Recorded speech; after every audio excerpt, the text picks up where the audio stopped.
This episode of An Unexpected Podcast is brought to you by Todd Yancey. Thank you.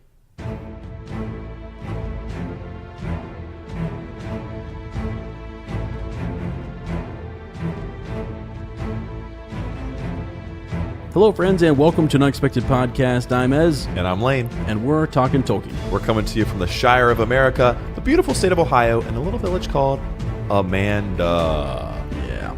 And this week we are talking about Chapter 11, A Knife in the Dark. Yeah. Don't be afraid. We'll make it through. We're in this together. We are. Yeah. We're a fellowship, you know? Well, we're starting to become that, aren't we? We are. Got good company. We are. Let's just dive right into quick counsel. What are we waiting for? No. What are we waiting for? What are we waiting for? Well, we're waiting for the 15 intros that we jacked up, but that's okay. We're having fun, though, aren't we? We are. Yeah. Can I start with a disclaimer? Sure. In our quick counsel here. So I just kind of want to apologize up front, guys. Not really apologize. I just want to let you know what's going on with me, okay? Sure. So today was my last day of school. This last week, my brain has been mush. So anyone who's a teacher, they understand that feeling. I'm also still kind of like slightly concussed, I think. Played in a match last weekend and was going to poach a ball or was in a ruck. I don't even really remember. And somebody's head hit my head pretty hard.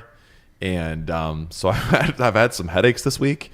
I'm trying to stay away from screen time and whatnot. And but anyway, I'm feeling a little yeah, you are a little out there. So but I'm going to rely on my brother Ezra Kirk to wear me like a Frodo backpack and march me Samwise all the way up to the top of Mount Doom, or in a more I'll do that. In a more relevant analogy, maybe wear me like a J.R. Smith backpack and LeBron me all the way to the finals. I don't know. Holy smokes! So I'm counting on Ezra today. He's going to be my Bill the Pony, and I'm going to be his his companion. Okay. Guys, there is something off today with Lane. I don't... With me? Well, you're concussed a little Dude, bit. That's what I'm saying. What was up with you earlier? I don't know. Well, I was fine. We couldn't figure it out. I honestly think... Anyways. Quick counsel. Ezra, how are you doing? I'm doing wonderful, and I... wonderfully? You're doing wonderfully. That's what I'm doing, yeah. And guys, we have literally been all over the place today, but we are excited to be back. I think the one thing I wanted to say is it has... felt like longer than a fortnight. Yes, it has. And that is a little why that's kind of why I'm out of sorts, and it's why it's taken us 15 times to get into this episode. I don't know, even you and I normally converse more in those 14 days than we have these past. Yeah. I'm serious. I don't know. That's on me. I'm sorry, but I mean, it is. It's your fault, but right. we'll all get over it. I think maybe a full moon is also in play here. Also, like, it's also interesting the last two. Or, well, I guess this time and previous, we've recorded right before the episode comes out. Yeah. Mm-hmm. And I think that makes a difference, too. It does. Before we were staggered, we would record, and then the next week it would come out, and then we would record in the middle of the fortnight kind of a deal. Yeah. But we're practicing recording and then releasing it right away to anticipate, this whole weekly episode thing. And it's just it's different, dude. It is. It's very different. Very different. It's throwing us off. But anyways, I just wanted to say it has felt like, that it's been a long time since we've been together, and so I miss you, man. I miss you, and I'm glad that we're back. I'm ready to go. You've worn your first Lord of the Rings T-shirt. Yeah, I got this off of Busted Tea. It's kind of hilarious because I bought you like 5 T-shirts that you've never worn. So yeah, this one just is Trouble soft in Paradise, and it feels good. Oh wow! So I don't know what you're buying, but it's garbage. No, I'm just kidding. I'm not crying. No, we're both wearing Green Dragon. T-shirts tonight, so that's right. A lot of fun. That is our fellowship #Fellowship Friday, by the way. I didn't have time to post it, but that's what that is. Yeah. So here you go. How about anything else though? Quick counsel in your life. You've everything's wrapped up at school. Yeah. You're ready for the summer. Yeah, I'm ready for it. We're gonna tramp some. We're gonna get out on the dusty trail and do some tramping. That's what I'm yes, we are. I know. Yeah. You got a good. Excuse me. Jeez. You got a good backpack. Yeah, I don't know. Good water supply. Yeah. Okay. We're gonna be gone for like hours at a time, so you're gonna need to bring some vittles. All right. You're some snacks. You're gonna have to tell me. You're gonna have to tell me what I need. Well, I don't know. I don't know you. Oh, your personal needs. Oh, okay. You're gonna have to. Wow, I need a handkerchief. I know that. I definitely need a handkerchief. You can bring your mother's doily if you'd like. Okay. That's about it. That's fine. Perfect. Yeah. Okay, I think that's it for honestly. The first part of this episode is probably gonna be a little short because we're short on news. We're short on a lot of different things. Yeah, I mean, there's not a whole lot going on. So let's jump into Dropping Eves and let's do it. What do you have? I mean, well, so the Young Aragorn show obviously is the direction the Amazon TV series is going to take. And, at first we were kind of, well, me especially, I was kind of like, I don't know. The more and more I think about it, the more and more I remember. Here's something that I'm at fault. I forgot a lot about all the details of his early life. Mm-hmm. Aragorn's life is so eventful. It's so packed. There's so much going on. And the more I've been like, okay, let's get back to, when I first fell in love with Lord of the Rings and was obsessed and studied everything about Aragorn. Let's get back in there and right. rediscover some of those details of who he is as one of our biggest heroes in Middle Earth. And I've just been like, can't wait to see that moment. Yep. Can't wait to see that moment. I hope they do this. So not a whole lot of like solid updates that I've seen. PJ is still kind of in discussions. Will Peter Jackson return? What role will Weta have? Mm-hmm. Are they going to film in New Zealand? And guys, these are questions that we're going to have to get answered pretty soon because it's coming out next year. Now I'm guessing it'll probably be in the fall. Yeah. Right. Mm-hmm. Right. Of 2019. Right. And they also have that clause thing of 2 years or whatever it is where they've got to get it produced within that time period or they lose the rights. Right. So that's something we've kind of glossed over in the future. Yeah. Okay. There is a timetable for them to get the first season or couple seasons underway, or that deal slips through. So they couldn't acquire the rights and just sit on them, is what I'm saying. And they've always been projected for that 2019. But I mean, dude, what is it? We're halfway through 2018. Right, we are. I don't know who's directing these episodes. I don't know who young Aragorn is. I don't know where they're filming. Mm-hmm. I'm hoping New Zealand. We'd have a lot of answers, but there's still a lot of stuff that we don't know yet. So thankfully, they're going to be pulling from resources that have been around forever, right? And even within Weta, I mean, they still have a lot of stuff that if they use his Ranger sword again, it's there. If they're going to keep true to the films, they know what Narsil looks like. They know what Rivendell looks like. Yeah. They have some of those set pieces still around that they'll just be recycling and stuff like that. So that won't take as much upfront production, I wouldn't imagine. Yeah. But anyway, still some stuff they got to get going kind of quickly. Yeah, for sure. And film. So I mean, well, for example, even in like the Star Wars verse, we know, gosh, I mean, 5-6 years ahead, who's directing what and who's projects that are in the works now. Yeah. So maybe this is a new thing, and so they're still kind of figuring all that out. They probably do know more, right? Than I'm sure they do. I mean, right, I'm sure they do. Well, we'll just wait for the OneRing.net to tell us. Right. Because they've got all the insiders. They've stolen all our Do they have spies. All of them? I don't think they do. There's one or two that you and I have in our back pocket. Yeah, that's right. And we're keeping them very secretive too. Yeah. So anyway, that's pretty much about it. I wanted to ask you, because I saw a picture on, there's this cool Instagram page I follow. It's called Amanda Tolkien Edits. Okay. Which I think her name is Amanda, but it's funny because we're in Amanda. Right. That's and it's a very that's not a very common name. No. But they posted a picture, and I'll share that in a second, or I can share it first, so you can have a think. What moments are you most excited to see of Aragorn's young life? Would you like me to go first to give you some time to? Sure. Yeah. Okay. Yeah. So they posted a picture of a younger Viggo Mortensen next to Arwen, and she kind of edited it in a way with like there's starlight and the quote. She does these beautiful edits with quotes too, and it said, "Do you remember when we first met?" Wow. And I was like, "Oh my gosh." And I'm like, I went back to that bridge scene in Rivendell, which is one of my favorite scenes. It's the most romantic scene I think I've ever seen in a film. It's beautiful. It's tasteful. Right. It's deep. It's intimate. It's right. And dude, you watch them and you're like, Viggo Mortensen and Liv Tyler, they're in love. They're in love. They're making babies somewhere. They've got to be. They're in love. And that line she says in Elvish, "Do you remember when we first met?" And he says, "I thought I had strayed into a dream." Wow. And I'm like, oh my gosh. I'm getting chills right now thinking about it. Yeah, that is that is a moment. That's a moment we have the opportunity to see now that will link to those movies, that will make that moment even more real. Help that be fleshed out even more. That they'll be able to put emotion and and passion into that scene that will just inform that scene on the bridge. Yeah. So that was one I thought, I'm like, okay, that will be an incredible moment to experience. That first time that Aragorn meets Arwen, that initial meeting, and like, what's the expression on his face? What's her reaction? It'll be so cool to see. Yeah, because you have that moment that there's such nostalgia there with the films and things. Exactly. To see that go back and how would that come, to fruition is pretty cool. Yeah. So I guess too though, is it we have to cast a younger? Do we have to cast a younger? Got to. Aragorn?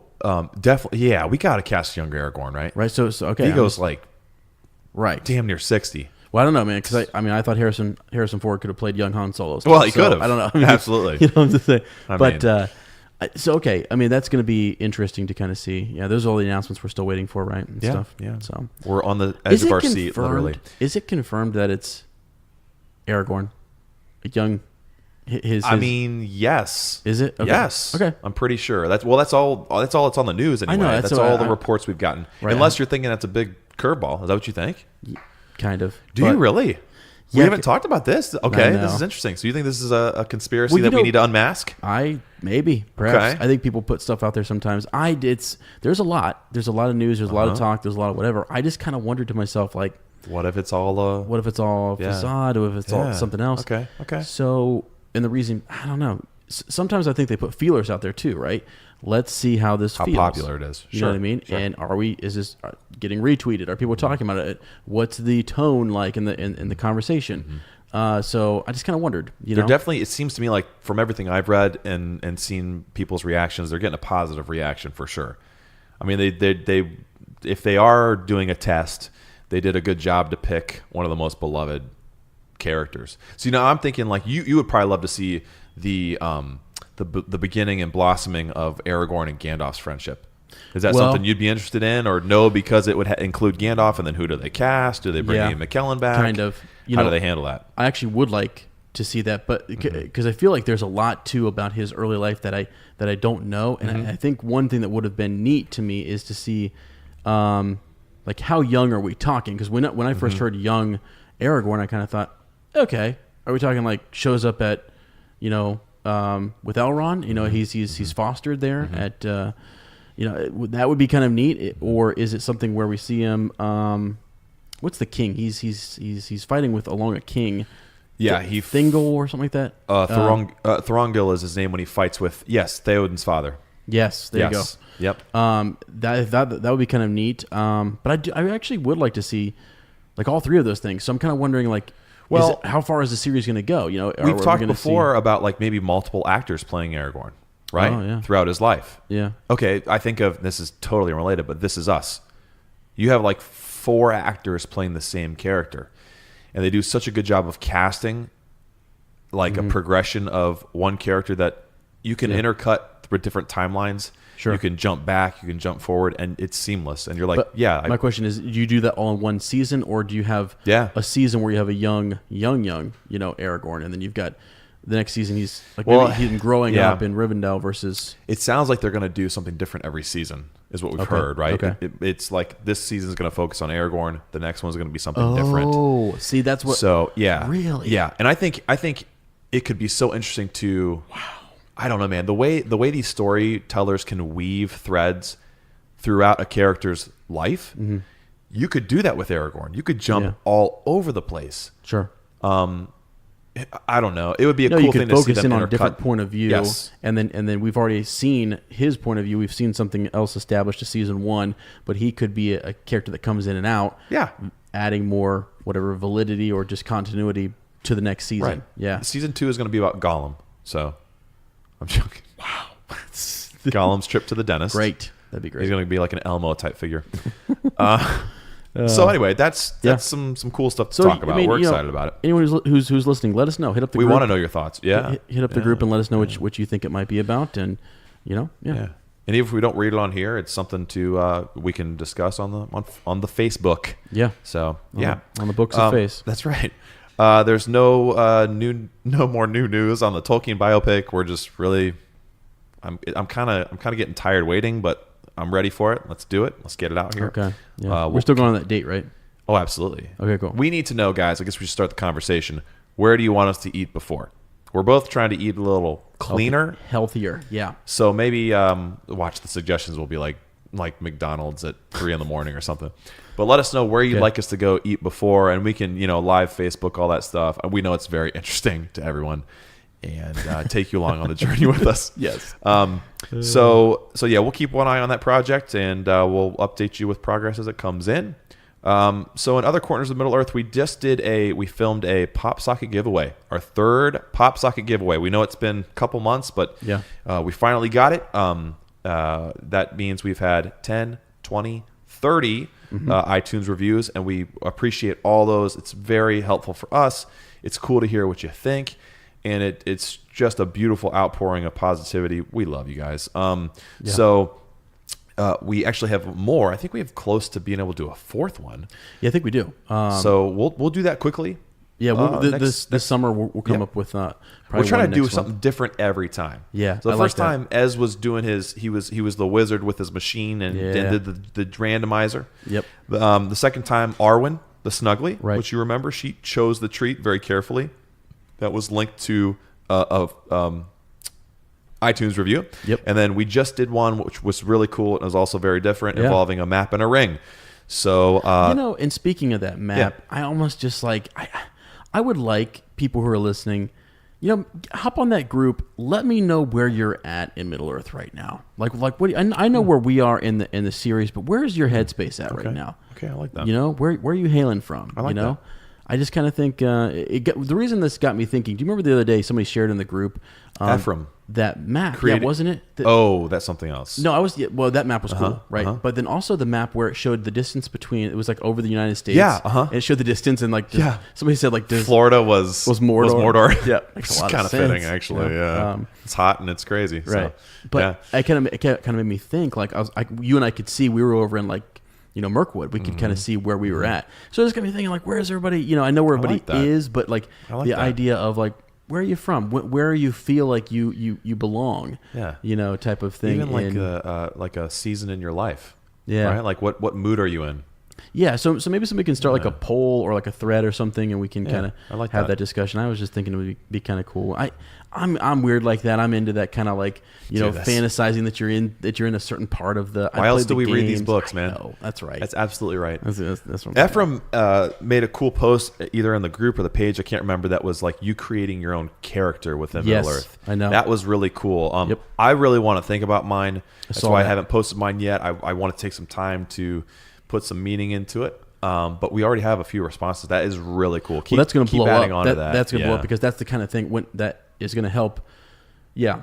As you think about that, you have to think about your origins, don't you? And where you're at in that verse. Take some thought. Yeah. Yes. That's huge. Yeah.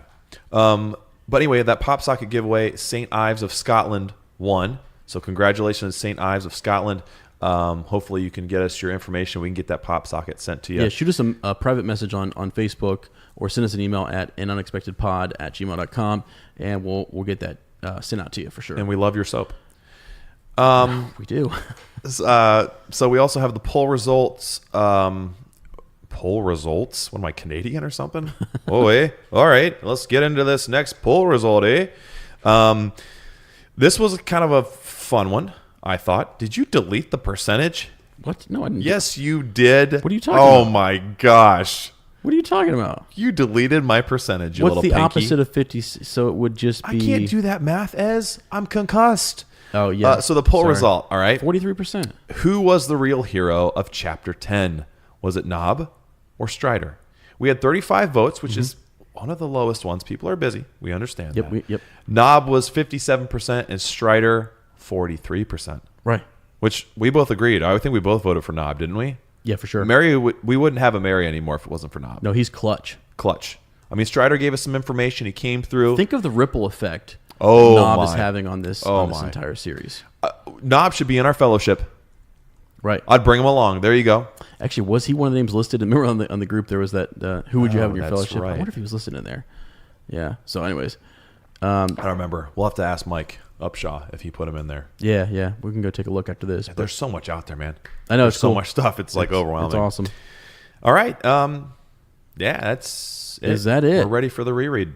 Guys, I think in record time, 26 seconds. we are into the reread this week. So this is going to be exciting. We know that we can ramble. We wanted to mix it up a little bit and get right into the text of Tolkien, the TT, right? Well, and another thing before we hop into it, just real quickly, is that we do have some changes coming, and so like Lane and I have been just kind of thinking through that whole process with the podcast going forward. Got some awesome books coming out, so we got a lot to think about. We'll talk more about that at the end of the podcast, but there's just it's been a weird, like, we're getting into the summer, and there's something in the air, man. There's a knife in the dark, and there's something in the air. There's something. Ooh. I'm sniffing something, you know. Well, yeah, that might have been me.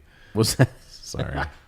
That chicken's gone right through me. Sorry about that. Oh my god! Thanks for grilling that meat, by the way. Tonight. There's got to be a better way to say that. There's something going on. You're welcome. Okay. You're welcome. Here we go. I like how this chapter opens as. Yeah, sure. It's like a suspense, like horror film opening. Very different from what we've had so far. With our chapters are mostly just, they pick up where the last one left off. They're pretty continuous. Right. We get a little something special here. We do. Yeah. You want to walk us right into it? We should also say too, we didn't break this one up ahead of time. We don't have the normal sections that we normally have. No, I think we're going to talk more in terms of, you guys have read the chapter, and we want to kind of just pull some of the bigger pieces out here because it is, the chapters will get bigger and bigger as we go. And I think you got to kind of hone in on those significant passages and pull out some of the cool pieces and make connections and speculate if you can and whatnot. So just real quick and recap, Yeah, sorry, I'm jumping the knife. No, you're fine. I just want to say last week a fortnight ago we were talking about, we got introduced to we didn't really get introduced to him, but we had Strider, right? And we had a good conversation with him as Lane said earlier. We had Nob rescued our good friend Mary, and we were able to kind of we had a letter from Gandalf. We learned the true identity of Strider, and we make preparations to, hunker down and get ready for the morning. That's right. So they have a new ally in the sense they've got Strider. He's ready to go, and ready to go, man. So yeah. Now this week, just sort of a quick summary here. For this chapter, we're back at. It starts off back at Crick Hollow. Fatty Bulger helps to sound the alarm. He is scared out of his mind. I got some shadows moving out there on the front lawn, and then we jump back over to the the Prancing Pony, and we are about to embark on. We have to see this quest through. We have to get the ring to Rivendell, and our good friend Strider is going to help us get there. There's a couple events that take place at the Prancing Pony that delay them by 3 hours. Yeah, and draw a lot of attention to themselves as well. Yeah, they right. And here's the other thing. This is kind of interesting. I was thinking about this today. Yeah, just kind of came to me in my ambled state of mind. But I was like, so what happened? We saw a lot of kind of blunders in the previous episode. Yeah. And what we're seeing here is a lot of the consequences of those blunders. Yeah. It's really, I mean, these chapters are really starting to bleed together. Sure. Where before it was like Tom Bombadil can almost kind of be its own little story. Absolutely. You know what I mean? The Old Forest, its own little thing. Right. And so we're really starting to see, okay, this story is a continuation now. We're on this journey, and it's going from one thing to another instead of just kind of these sidebar. Absolutely. I don't know, not distractions, but just different types of adventures.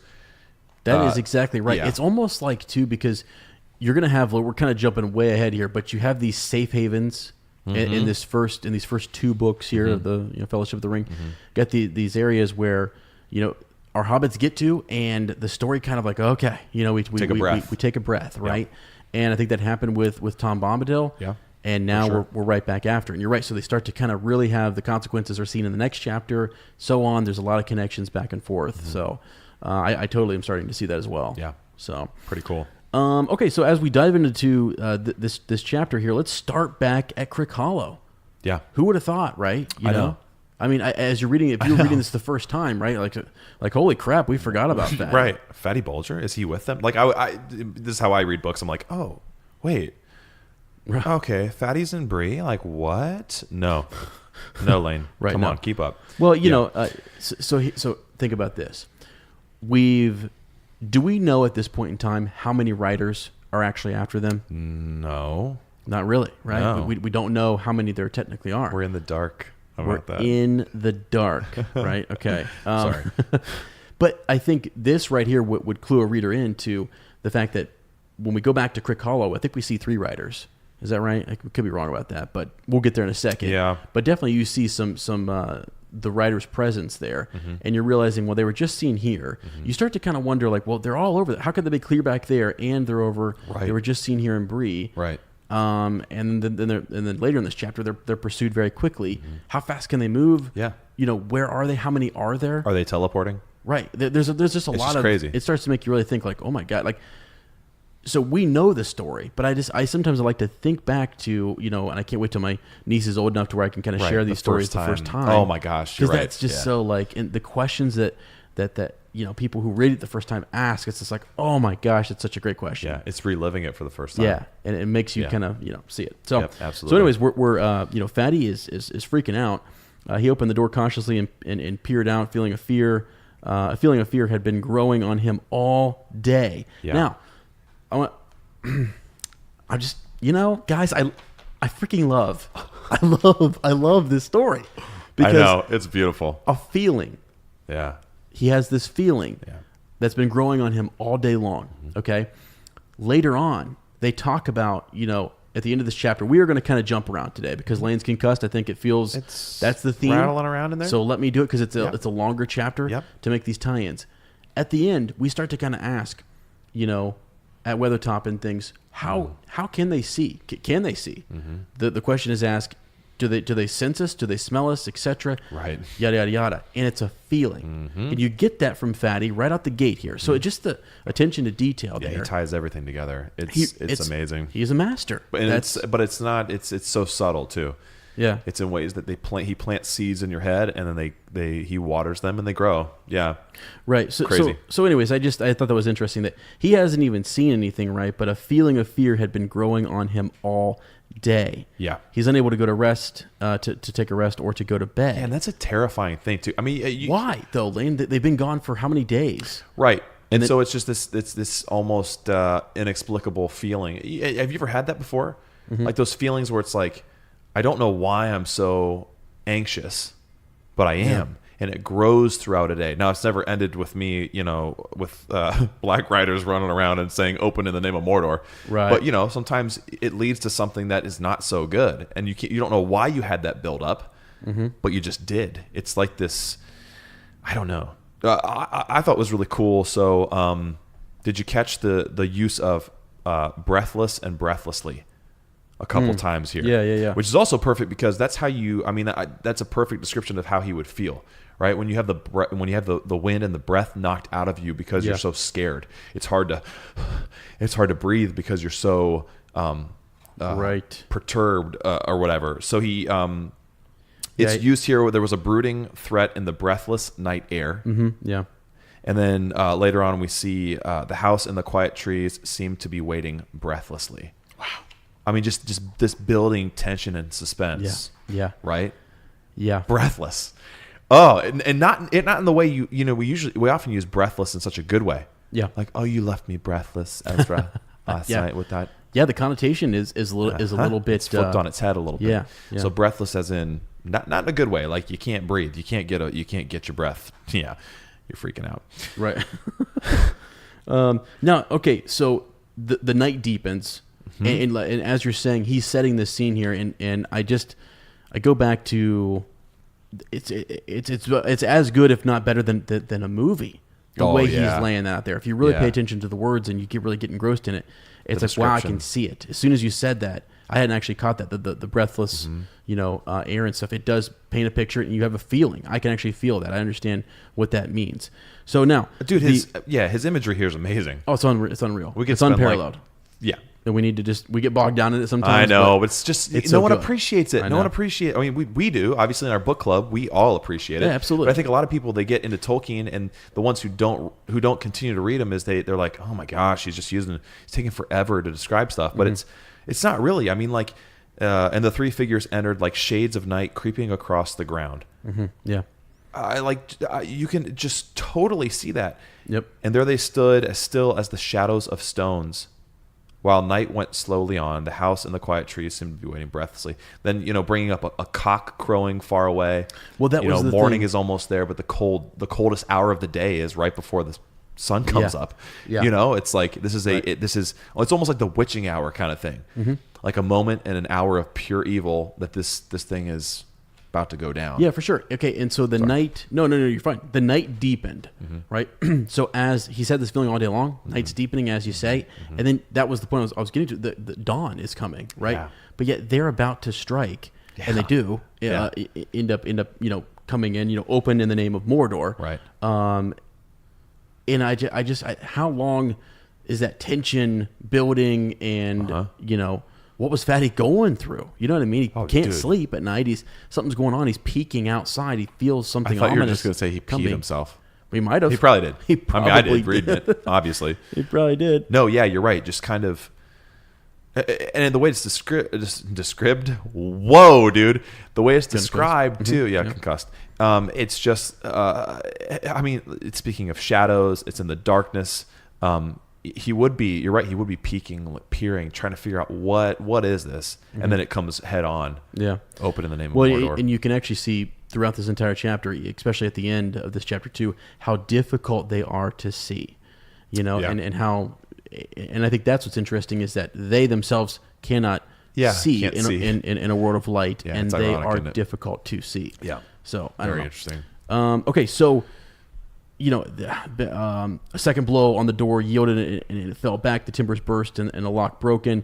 They passed in swiftly. At that moment, among the trees nearby, amazing, a horn rang out.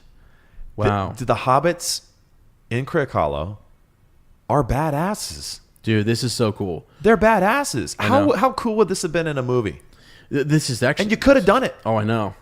It rent the night like fire on a hilltop. Yeah. Awake, fear, fire, foes, awake. Yeah. And I thought that was really cool. And I think they go on to talk about how many years had it been since they had sounded that horn. Oh my gosh. Right? It had 100 years. 100 years. Not since the white wolves came in the fell winter when the Brandywine was frozen over. That kind of sounds like George R.R. Martin took a little bit of that there. It does, yeah. Since winter came. Yeah. Yeah. So 100 years, man. Yeah, I know. It's a long time. It is. And it's just kind of cool that, like, what it would have had to been something. They're not just blowing that horn because, somebody had a domestic dispute or something. Right. Do they have those? I don't know. Like, Hobbit throwdown? Yeah, probably. I mean, yeah. I could see, I could see, some of the hobbits. Lobelia for sure. Foes. Yeah, fear, fire, and foes. I could hear that being raised in regards to her. But so in far away, answering horns were heard. So cool, man. The alarm was spreading. Man, I tell you, that to me is neat. It's just like, because one of my favorite moments in the movie is basically when those horns are sounded and you're yeah, oh yeah, it's just like call to arms, man. I don't know how to say this, but like every time I think about it, or I hear the theme. It's in Return of the King, right? And we're about to go in there. We're about to save the day, man. Yeah. I want to be in that fight. I know I'm not going to make it. I know I'm not going to survive it. That, you know what? That almost makes it cooler. Yeah, you're sacrificing yourself for something greater. Yeah, and the horn is the thing that unites us, and we forget our fear for a minute. Yeah. We plunge in. Oh my gosh. So yeah, dude. Wow, you're getting me pumped up here. Yeah. So and Fatty runs for his life, doesn't he? He sprints. He's getting the hell out of there. And he's babbling. No, not me. I haven't got it. Collapses on a floor somewhere in someone's house, the nearest house. And he's again breathless, out of breath from running so hard. Yeah. Yeah. Okay, now the alarm's spreading. It is. So now that was back in Crick Hollow. Mm-hmm. Now take us back to the Prancing Pony, right? In the early night, Frodo awoke from deep sleep suddenly, as if some sound or this presence is just freaking weird. had disturbed him. He saw that Strider was sitting alert in his chair. His eyes gleamed in the light of the fire. Okay, so he was making no sign of movement, right? What? Okay, when you heard that in the early night, Frodo woke from a deep sleep suddenly, as if some sound or presence had disturbed him. What was that for you? Okay, so I'm like, huh. I immediately, and honest to God, even I think, like, it's hard to think back to the first time that you read it, but thinking. Like it. Well, I might not. I think it's the horn. He heard the horn. Yes. And my question is, was he dreaming about it? We know he has these weird transcendent dreams, right? He's very in tune. He's fair. He's like elven. Yeah. Here it is. Go ahead. Sorry. No. Here it is. He went to sleep again, right? And then, but his dreams were again troubled with noise of wind and the galloping of hooves. And a cock crowing. Right. A cock crowing. Yeah. The wind seemed to be curling around the house, shaking it.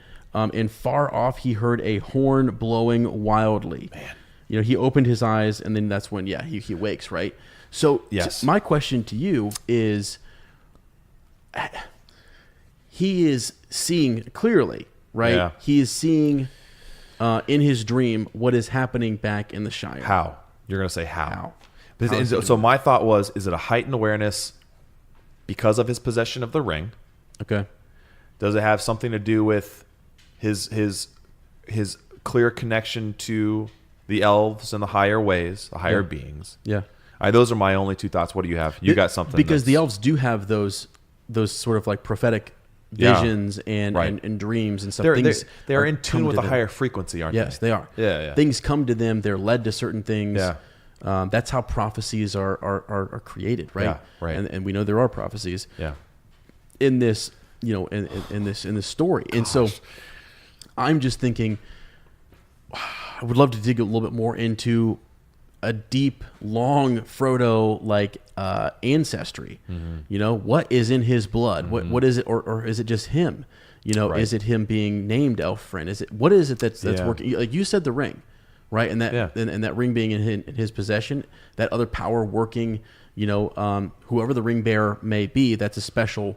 It is title. It is right, and so maybe this was. I mean, if it is because of the ring, is it shown to him to try and paralyze him with fear? You know what I mean? Yeah. I mean, is that another device? Like, not only is he having this, what's that called? I don't know. Transcendent is the only thing I can think of. This vision, but is it also meant to?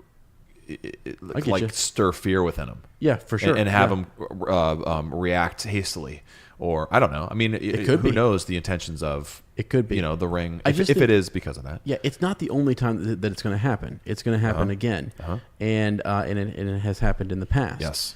So he's seeing things that are happening, I think, in present time. Yeah. And it seems like a pretty clear correlation between that horn, unless he's hearing another horn sounding, and it's way too connected. You're right. The cock crowing and the shadows. So it's one of two things. It either is that, or we're just completely way off here, and it's something that's foreshadowed. That would be the first time. It would not. No, that people will let us know, and we appreciate that. Yeah, absolutely. But anyways, so I thought that was really neat, and I think something to pay attention to with our good friend Frodo as we, and forward. I guess really too, like what happened to Fatty is parallels like what happens to the Hobbit's room. Yeah. I mean, it's like this is foreshadowing that's what's going to happen at our little prancing pony as well.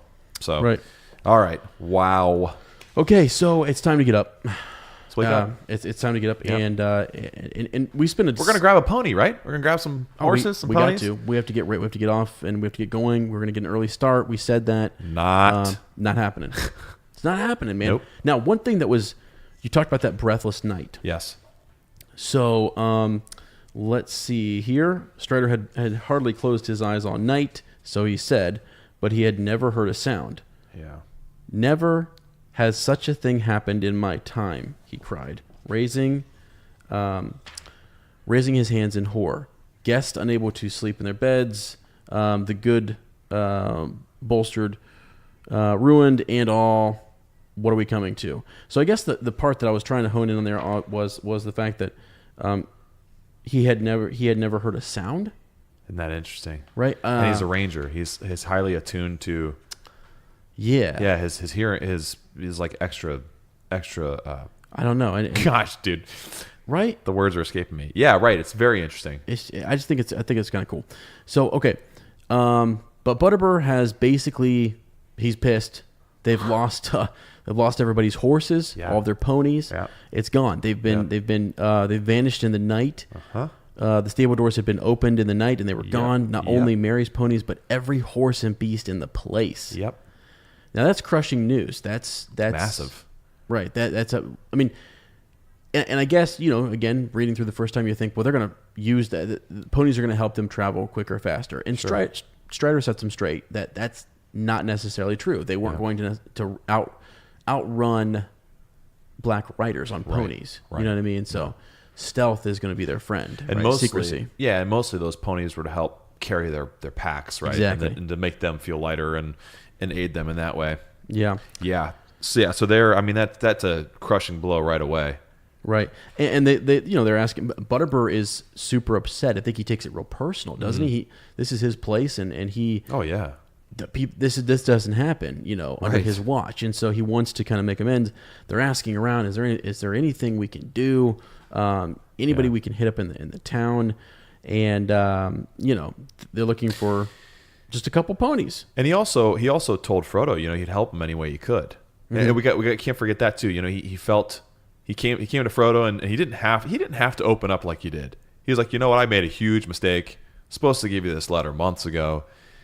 I'm afraid. Oh yeah. Right. Like this might have some serious repercussions, and I'm sorry. And then he says to him, I will do whatever I can to help you. I'll do everything I can to protect you. And I'm sure he saw providing them with the means to transport that they needed as one of those ways to provide, and that's taken from him too. Mm-hmm. Yeah. So it's exactly. like it's another thing that he's unable to do to help make his blunder right.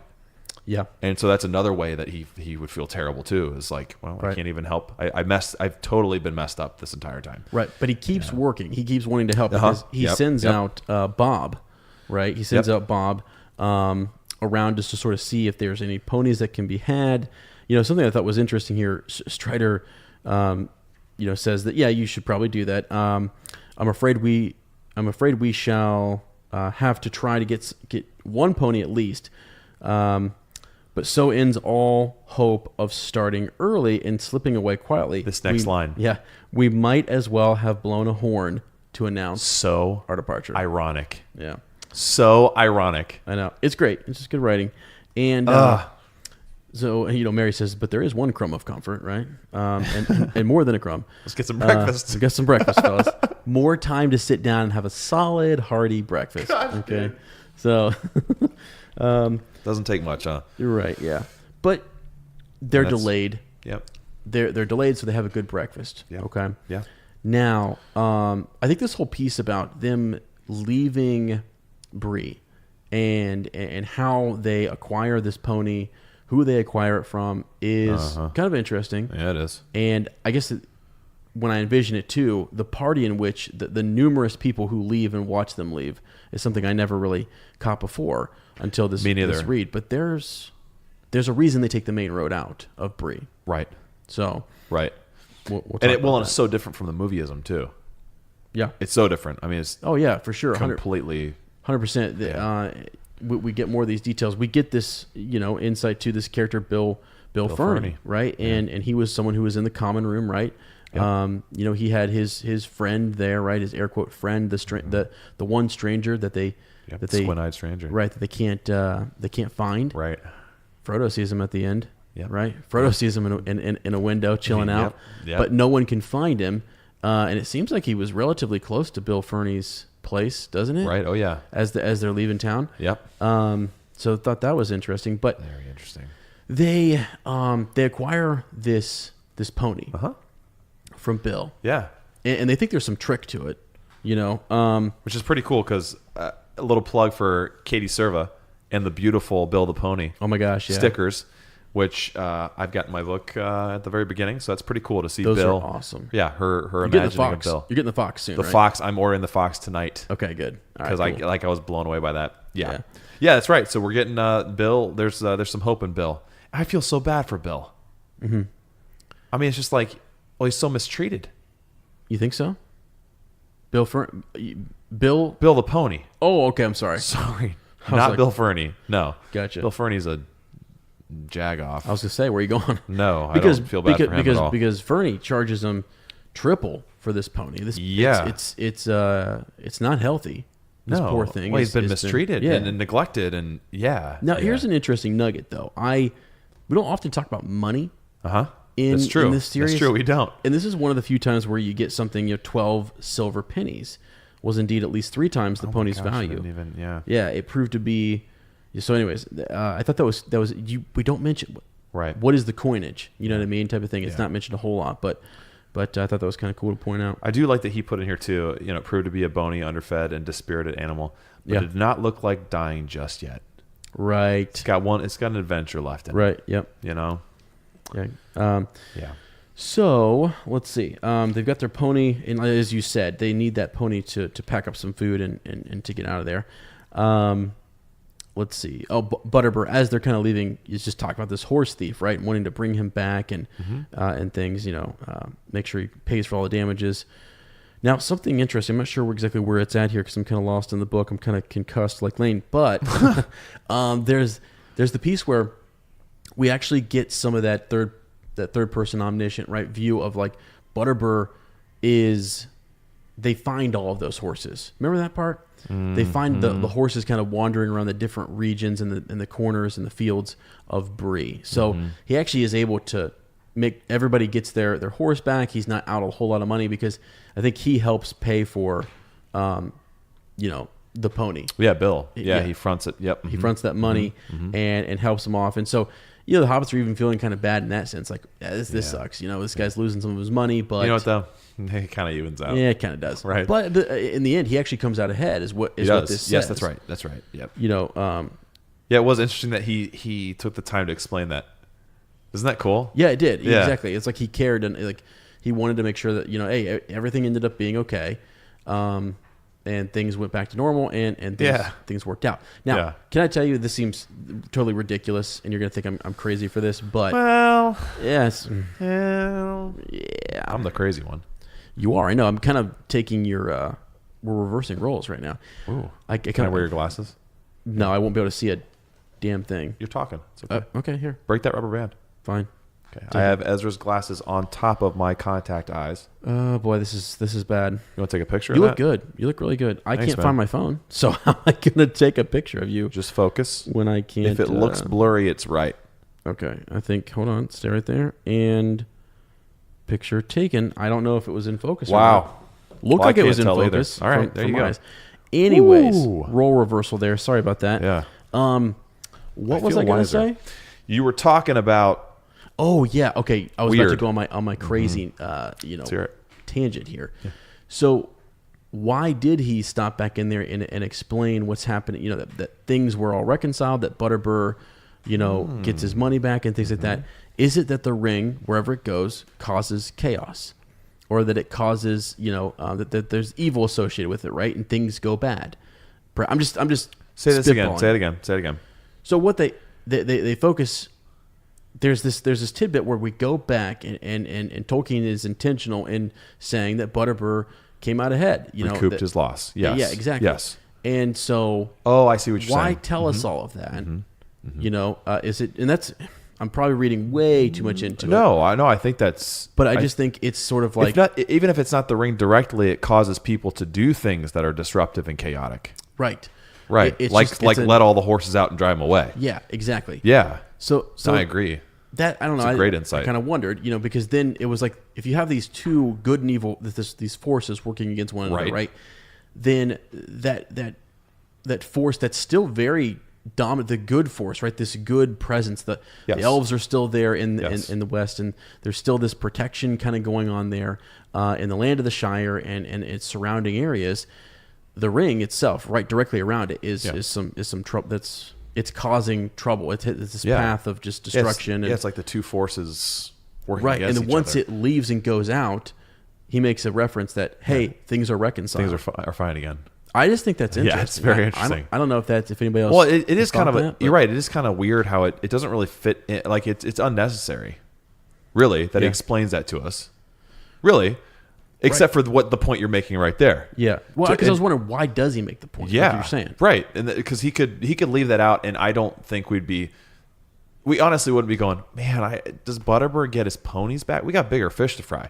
Right. You know what I mean? So that's a great point. Why does he stick that in there? It demonstrates that. Dude, he even goes as far as to say like that the ponies were that their specific ponies had gone back to the Downs and they had met up with Tom's pony. That's right, Fatty Lumpkin. Right, Fatty Lumpkin. Yeah, that's right. And then they actually Tom sends them back into Bree, and they have these good lives. He tells us about the lives of the animals. Yeah, they had to work hard in Bree, but they had these good lives, right? Yeah. And it's like, dang, it's so cool, dude. Well, it is kind of cool. It's so cool. It's the extra bit in this chapter that makes it a little bit longer, but like, you go to you say to yourself, okay, the structure here is a little different. This chapter's structure, is different. Yes, is it not? So yes, it is. It's intentional. I don't think it's unintentional. No. Okay, so let's see here. After breakfast, they repack. They're together. They've got their supplies ready for this long journey that they were now expecting. Yeah. Right. Right. So they're expecting this longer journey, and it was close to like 10 o'clock before they actually set off. Right. Yeah. You know. Now, Strider had been originally talking about taking these paths, different pathways, a shortcut. Right. Right. Not to mushrooms. Right. Right. But a shortcut. And his cuts, short or long, don't go amiss. Mm-hmm. Has he said that yet? He did. Yeah. He says I love that line. Yeah. It's amazing. Yeah. Because is it Pippin that says shortcuts often make for long cuts? Are we there yet? Am I jumping ahead? No, we are. You're right there. Okay. Yeah. It's just hilarious. I love that line. Right. Yeah. So it's around here somewhere. I'm trying to find it. But anyways, they're talking about it. They say, hopefully we'll meet again when things are, merry once more, blah, blah. I should like nothing better than to stay in your house in peace for a while. I think that was a good little wrap up there. It is cool. And they tramped off, anxious and downhearted, under the eyes of the crowd. Yeah, and see, in the crowd. So the crowd, and backtracking a little bit here, 10 o'clock when they get off, and the next sentence is very interesting. By that time, the whole of Bree was buzzing with excitement. So when we see it in the films, they sneak away. Mm-hmm. It's kind of at daybreak, and it seems like they're totally unnoticed. This is like a freaking parade. Right, exactly. It's like the buzz has spread. Everyone's gone back that night, told their stories from they left. From Frodo disappearing to what happened at the pony. They had the Black Riders the night before, right, or just days before, right? Yeah. So it is the exact opposite of how they wanted to be leaving that place. Right. Yeah. So now as they pass this, they're going down the main road though. They choose to go the main road because basically, if they would have cut right into a shortcut or taken off the main road, that looks more suspicious. Right. It's like, okay, something's really amiss here. Right. They got to go with the current. Exactly. To get where they're going. Exactly. And I think that's smart. It is. That's the wisdom of Strider. It is. Yeah. He knows what he's doing. So now as they're going out, they run into Fernie. Yeah, they do. Right? What a jerk. Dude, I love this guy because he's like the ultimate wannabe. And we get a little bit of it here, like with, oh my gosh, sorry, I can't remember exactly where it is. Yeah. When he's talking to Longshanks. Yeah, right? Yeah. Which is actually, I did some research. That's a name he gave him. Bill? Bill gave Aragorn that name. Longshanks. Yeah. And it was not meant like respectfully. No. Right. It was kind of like this slam about him being taller and taking longer strides than most Bree folk. Pretty much saying, you're not one of us. Right. Yeah. Right. Yeah. Okay, you're so a ranger. here it is. I'm going to call you. Yeah. Sorry, go ahead. No, you're fine. Over the hedge, another man was staring bold. Actually, before we jump into that, the line right before that is the Southerner who's hiding. Uh-huh. He looked more, let's see, his looks more than half like a goblin. Yeah. Dude, this dude freaks me out. People in the group have talked about this, actually. About him. His origins. And yeah, exactly. It's highly disputed, isn't it? Might have been Christopher might have been talking about it a little bit. I think he posted a pretty interesting insight into it. And it is, he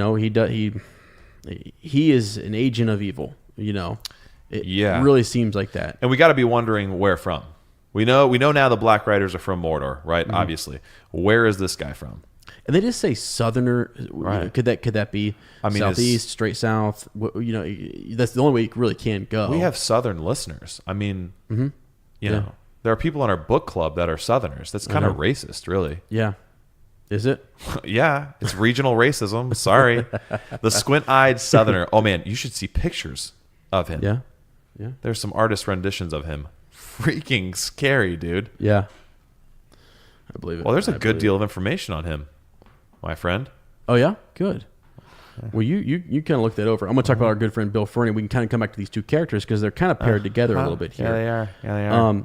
So staring over that hedge, they run into this other guy. He was heavy black brows, dark scornful eyes, his large mouth curled into a sneer. He was smoking a short black pipe, and he said, "Morning, Longshanks. Off early, found some friends at last." Strider nodded but didn't answer. "Morning, my little fellas," he said to the others. "I suppose you know who you've taken up with."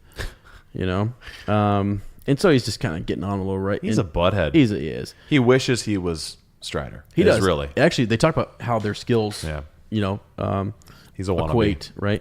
Sam turns around quickly though, and I love this. He just throws this apple. Hits him right in the nose, right? Yeah. He ducked too late. Curses came from behind the hedge. Waste of a good apple. Just another cool scene that could have happened, but we get it here, and we get to imagine it, and we get to see it how we want to see it. Yeah, I would share some information about the squint-eyed Southerner, but from what I'm reading here, kind of gives away plots to the future, so I'm not going to do that. Yeah, don't do that. So instead, what I'd like to think about is I like to talk about maybe starting a Lord of the Rings podcast. Oh, yeah. Would you be up for that? Is that something you'd be into? Have you ever read the books? I've once or twice. Okay. Let's do it. Yeah. Got to get a good name though. Anything coming to mind? I don't know. Maybe we could do One Thing Drives Out Another podcast. Ooh. A little allusion to butter butter. Yeah. Something like that. Uh-huh. Yours in Haste podcast. Yeah. Maybe? I like that. Yours in Haste. Okay. Yeah. A little nod to Gandalf's letter. Yeah. Fortnight Journeys podcast. Wow.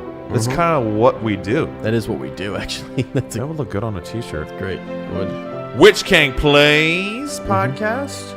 Yeah. We're getting there, man. Yeah. We're getting there. Close. That's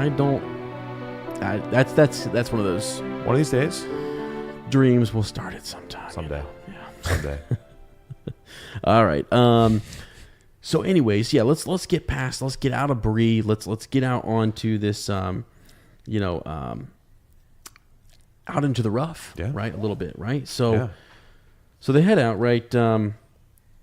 Let's see, Strider's skill. They talk about it, right? He, let me back up just a little bit here. So they had left the village behind. They also there's this escort of children and stragglers. They had followed them. They finally get tired, and they eventually turned back at the south gate, which is good. We need to secrecy is our friend, right? Oh yeah. So we need to make sure that we're undercover here. It was Gandalf's orders, really. Yeah, it was. Wasn't it? Right. Now let me see here. There's something here. The deep hollow away from the road. There came the wisp of rising smoke. Oh, okay. Oh, I like that. You really want to get out in the rough. I did. You ready? Yes, guys. I love this because I never know what Lane's going to put on. He's completely in charge of that. Oh my gosh, it's great.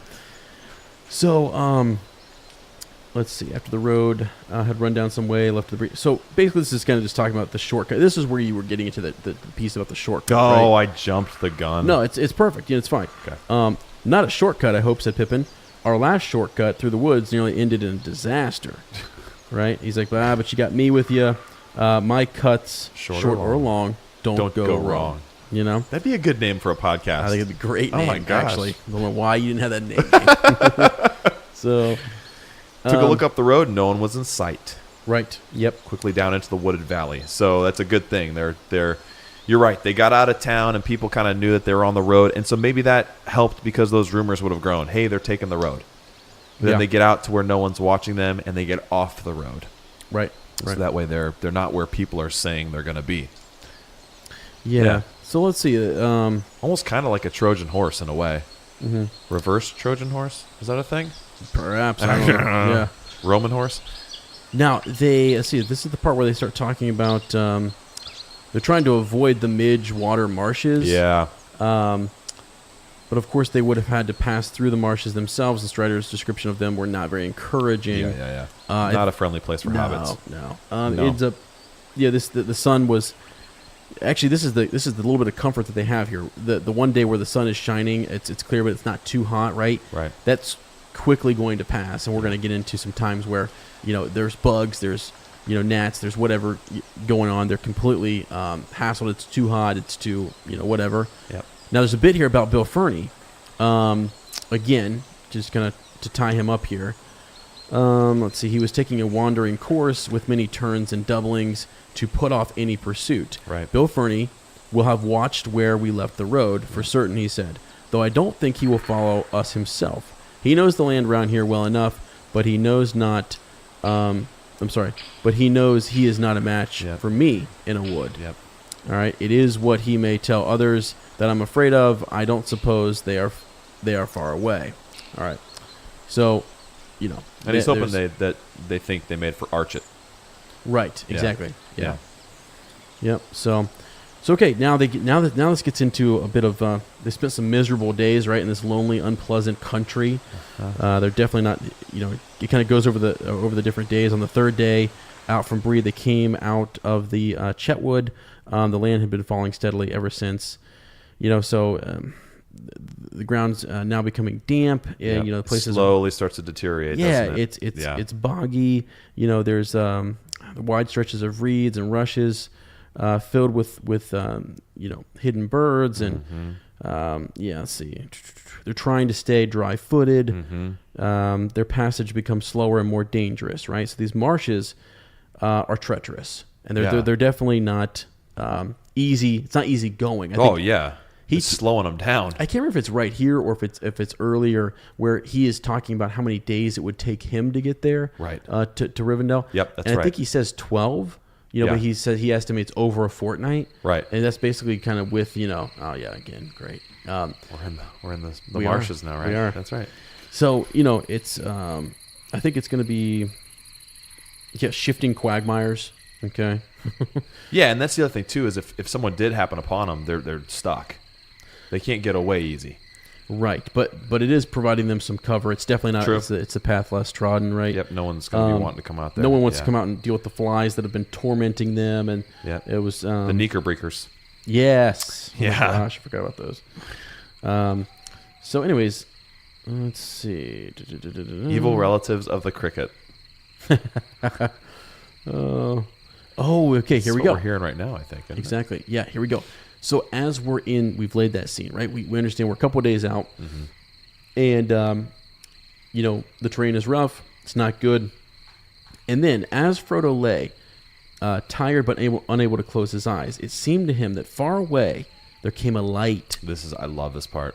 A light in the eastern sky. Love this part. It flashed and faded many times. It was not the dawn, for that was still some hours off. What is the light? He said to Strider, who had risen and was standing, gazing ahead into the night. I do not know, Strider answered. It's too distant to make out. It is like lightning that leaps from the hilltops. Yeah. Yeah, so kind of interesting there. Right. Okay. And then he lays back down again, and he passed into an uneasy sleep. Almost wonder, how sometimes you don't remember your dreams? Oh, yeah. You almost wonder, was he seeing something there again? Was he able to see now, to the east and tend to see this light? Yeah, wouldn't surprise me. Yeah, right. All right. So after that, and we know what that is. I don't know. Because people have read this. So is it okay to talk about it right here? Sure. Because later on, when they get to Weathertop, right, it's confirmed that what they saw there was Gandalf? Gandalf doing some battle. And was he doing battle with the Black Riders? That's what we're led to believe. Correct. Okay. I mean, how badass is that? Yeah. And how cool, like, this whole time, it's also very ironic too, because this whole time they're looking for signs from Gandalf. Right. They're looking for some sort of sign that Gandalf has been close by or that he's on his way. And unknown to them, they see Gandalf in a sense. Yeah. They see, a conflict he's in from afar and don't know it's him, but they're able to like, I can just imagine that, like, they're able to, and then the realization when it's confirmed later, when Aragorn kind of confirms it for him and helps him read the signs on Weathertop that was Gandalf. Well, I don't know if it'd be comforting because you knew there was some conflict there, right? But at least to know that Gandalf is alive and he is out there, or was a couple days ago, right? Because they just don't know. They have no idea what's going on, and I think even if someone is in turmoil, right, or there's something going on, I don't know. I don't know how it gives you a little bit of hope, but you're like, they're still there. Yeah, they're still kicking. And that or they were still kicking. Yeah. Right. So, anyways, okay. Let's see here. So on the 5th day, they hadn't gone far, and this is basically where they get their first sight of Weathertop, right? Right. And so Strider kind of is just talking about the old road, which we have left far away on our right, runs to the south, and it passes not far from its foot. We might reach it by noon tomorrow. If we go straight towards it, I suppose we had better do so. And Frodo's kind of wondering why. It's not really certain what they shall find, but it is close to the road, and I think that's sort of that's where the danger lies, huh? Right, and so we want to get there quickly. We want to take a look around and assess the situation so we can make a quick decision. Right. And also, I think by the time they get there, we realize that it's night. It's because remember when they get there, and well, might as well just jump on ahead here a little bit. Jump into it. Because as they get there, let's see. Well, do we know why Strider wants to? It's a vantage point. Did we say that? Yeah. Okay. I think we did. Yeah, so it's a vantage point that they wanted to survey kind of what's going on. Strider can get up there and he can see how they should make for Rivendell, or where they should go really from there. Yeah, exactly. Yeah. Right. Yeah. Oh, this is the neat part too, and so it's hard for me to slow down in this. I want to get us, I know, through with there's so much because the spies, the birds. Gosh, that's right. They can't all be trusted. You know what I mean? And so they're very exposed up there, and their purpose may be, what are you doing up there on Weathertop? Uh-huh. And he kind of talks about, let's see. Well, dude, even in the even if we go back to the marshes too, there's mention of these birds. Yes. The ground now became damp and in places boggy, which you read that part, filled with the warbling of little hidden birds. Hidden birds, exactly. Yeah, so they're talking.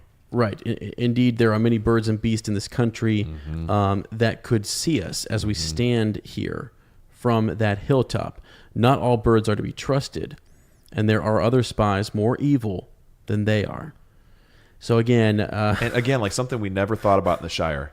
Right. We thought it was just these black riders we had to watch out for, and maybe, of course, run into Farmer Maggot. Now we're learning, like, even animals we can't trust. Right. Ones that... how would you decipher if a bird is good or evil? That's impossible, right? And that's even more frustrating. It's like, okay, wow. So even the birds and beasts may be against us now. Well, and Sam articulates that for us, and he says, he's talking to Strider, he says, boy, you do make me feel uncomfortable and lonesome, Strider. He said, and then Frodo asks for advice, and he basically says we need to make straight towards it, and assess the situation. So, and it takes them basically all day, right? They plot it along, and so they can see it. You imagine it's. I think where they are now is also close to the road. It's not too far off because I know when they get to Weathertop, they can look back and see several miles, and they see those. They see something on the road, yes, right? They do. Okay, so Now, as they're marching along, right, a few melancholy birds were piping and wailing until the round red sun sank slowly into the western shadows, and then an empty silence fell again. Now, what do you think about this? When we heard this actually going clear back to Farmer Maggot, right? Silence. And you said it earlier, breathless, right? Things being still. When that seems to happen, it's not a good thing, right? So something ominous, something evil is lingering. It's moving towards us, perhaps. I don't know. I just keep kind of seeing that. Are you seeing it? Yeah, and I think about, when people talk about being stalked by creatures in the woods, oftentimes they'll know the presence of a predator because all the other animals, all the bugs, all the birds go silent. Yeah, yep, it's like this anticipation of right before an attack. That's right. Yep. It's silent. So it's very unsettling. Like you don't want it to be silent. Right. Kind of like right now. And for some reason, the hobbits, they think back to this sunset, glancing through the cheerful windows of Bag End far away. I have written here, I'm homesick just reading this. Right, because I love he trickles that in there. Yep. It's trickled throughout the whole series. Yep. To think back to such a wonderful place that we left, and when you see a ray of sunshine or you see a setting sun, what would that? Oh boy! But it looks good here, and it gives this ray of hope. But boy, to see that back home would be, to imagine. And then also to say, through the windows, so you're inside. You're in the comfort of Bag End. Right. And there is something about as the sun sets and that warm light coming through at the end of a day, you made it through that day. You're in the comfort of your home, and they're in the exact opposite of that right now. They're totally uncomfortable. They're completely afraid. They're paranoid about even birds now. Yeah. So your mind would go to that. You would long for that to. Yeah. I misunderstood something here. I'm going to go ahead and correct myself. They're not a day's ride. There's actually 2 days ride here, or I'm sorry, not ride, but tramp across the wilderness, because it basically says that they stay underneath. They halted, right, and made their camp under a stunted alder tree, right? Yeah. By the shores of this little stream, and then they move on the next day to Weathertop. Yeah, I didn't catch that either. I guess to me, Weathertop must be pretty significant for them to see it that far off, right? Yeah. I know they're going slow, right, and a 2 days ride versus a 2 day, right? Walk through the marshes, right? And we learned from Strider later that and from the movies, obviously, it was a great watchtower at one point, right? Mm-hmm. So to have that kind of vantage point, you're right, it would have to be massive. It's a huge landmark that. But yeah, you're right. I mean, I guess you're right though. In the movies, it's a hill, but it's not dominating. Like it's not something you would see from miles and miles away. Right. And they also did mention, though, on the other side of Weathertop going north, that the land really is flat, very open, and because once they get to Weathertop, they have to decide which way to go. Yep, they do. And they don't want to go that way because all of the spies, you could be seen for miles, that type of thing. So, so maybe it stands out against that. Maybe that's a good point. That's a good point. I don't know. Yeah. Okay. So now, interesting little thing here. Just a little sidestep. So they go on the next day as they're moving along.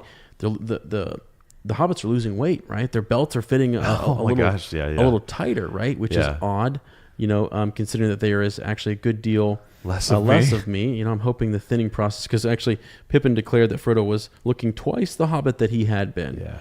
And then his comment here. I know, this is what I was getting to. Yeah. Irony of this comment. Yep. Read it. Well, just that, I hope the thinning process will not go on indefinitely, or I shall become a wraith. And Strider is like super, do not speak of such things. He said quickly and with surprising earnestness. He does this a few times. Yeah, it's just things that you can't speak of. Don't say Mordor, wraith-like stuff. No. Right. Man, what are you guys doing? And it's interesting. I'm sure it's double-edged, right? It's the one thing. It's you don't want to speak it so that you don't give it some kind of power, right? Yeah. Or awareness of where you are possibly. But also, it's got to be because of all the interactions he's had with this evil. I'm sure it conjures up memories that he would rather not think about. or feelings. The same way that when he was talking about it in the parlor in the Prancing Pony, he had a grimace on his face, like in pain. You know what I mean? Yeah, for sure. sure. It's this internal thing, but it's also, we don't want to talk about this. Some reason you don't want to talk about certain things out of doors at night. Sure. Yeah. So it's this Absolutely. layered. It's very, very interesting. Mm-hmm. Yeah. So, okay, moving forward now, we got to get to Weathertop, and let's get there. And as we get there, they get there just by night, right? So just as night is coming, they reach the feet of the westernward slopes, and at this point, they're 6 days out of Bree. Right. Okay. Good. So Mary is concerned. He's talking about this path, right? I wonder who made this path. They're talking about the path up through, to Weathertop, and he talks about it being barrow whitish. Oh yeah, that's right. Barrow whitish. Barrow whitish. Right? Are there any barrow whites on Weathertop? You know what? Honestly, Pippin, good question. Yeah. Why not ask it? Yeah. Could be. Well, and the terrain is kind of similar to where the Barrow Downs were. Well, yeah, kind of some undulating hills, and if you don't know it, the further they go, sure, less you don't know. I don't want to see one of those fellas again. No, a barrow. No, get thank you. No, lay the naked sword upon my throat. I don't think so, bud. So. Yeah, got to be a better way to say that too. We get a little history lesson here, though, don't we? Yeah, we do. Yeah, you want to talk about that a little bit? So, like the Men of the West. Sure, I'll just I underlined all this stuff because it's just so fascinating. Yeah, so he says, are there any barrows on Weathertop? No, there's no barrow on Weathertop, nor on any of these hills, answered Strider. The men of the West did not live here, though in their latter days they defended the hills for a while against the evil that came out of Angmar. This path was made to serve the forts along the walls. But long before, in the first days of the North Kingdom, they built a great watchtower on Weathertop. Amansul, they called it. It was burned and broken, and nothing remains of it now but a tumbled ring, like a rough crown on the old hill's head. Yet once it was tall and fair. It is told that Elendil stood there watching for the coming of Gil-galad out of the west in the days of the last alliance. And you're talking about who Aragorn is descendant from. Yeah, Elendil, the father of Isildur, waiting for Gil-galad to come to join the last alliance, or in the days of the last alliance, to go fight Sauron, and what would lead to cutting the ring. So this is tying into the lore that we heard from Gandalf. And so this is their first, right? This is their first interaction with coming to a place that that those stories, I don't know, like a fleshing out of those stories they've been told. Right, they're seeing it in real life. Yes, it's with their own eyes. We hear about histories, and we go see a memorial, right? Or we go see a spot where you go to battlefields. You go to Europe, and you see the Colosseum or something, and so this is them kind of coming face to face with that. And the Hobbits gazed at Strider. It seemed that he had learned that he was learned in old lore as well as in the ways of the wild. Who was Gil-galad? Asked Mary, but Strider did not answer and seemed to be lost in thought. Suddenly, a low voice murmured. Were you getting to this? Oh yeah, no, I just Gil-galad, right? Right. Being the Elven king, this is great, and it's a surprise as to who's speaking this, right? Of him the harpers sadly sing, the last whose realm was fair and free between the mountains and the sea. Mm-hmm. His sword was long, his lance was keen, his shining helm afar was seen. The countless stars of heaven's field were mirrored in his silver shield. But long ago he rode away, and where he dwelleth none can say. For into darkness fell his star, in Mordor, where the shadows are. Right. And so Gil-galad, I think that there's the other, looking north, Angmar. I want to go back to that for a second because you and I had a really good conversation the other day.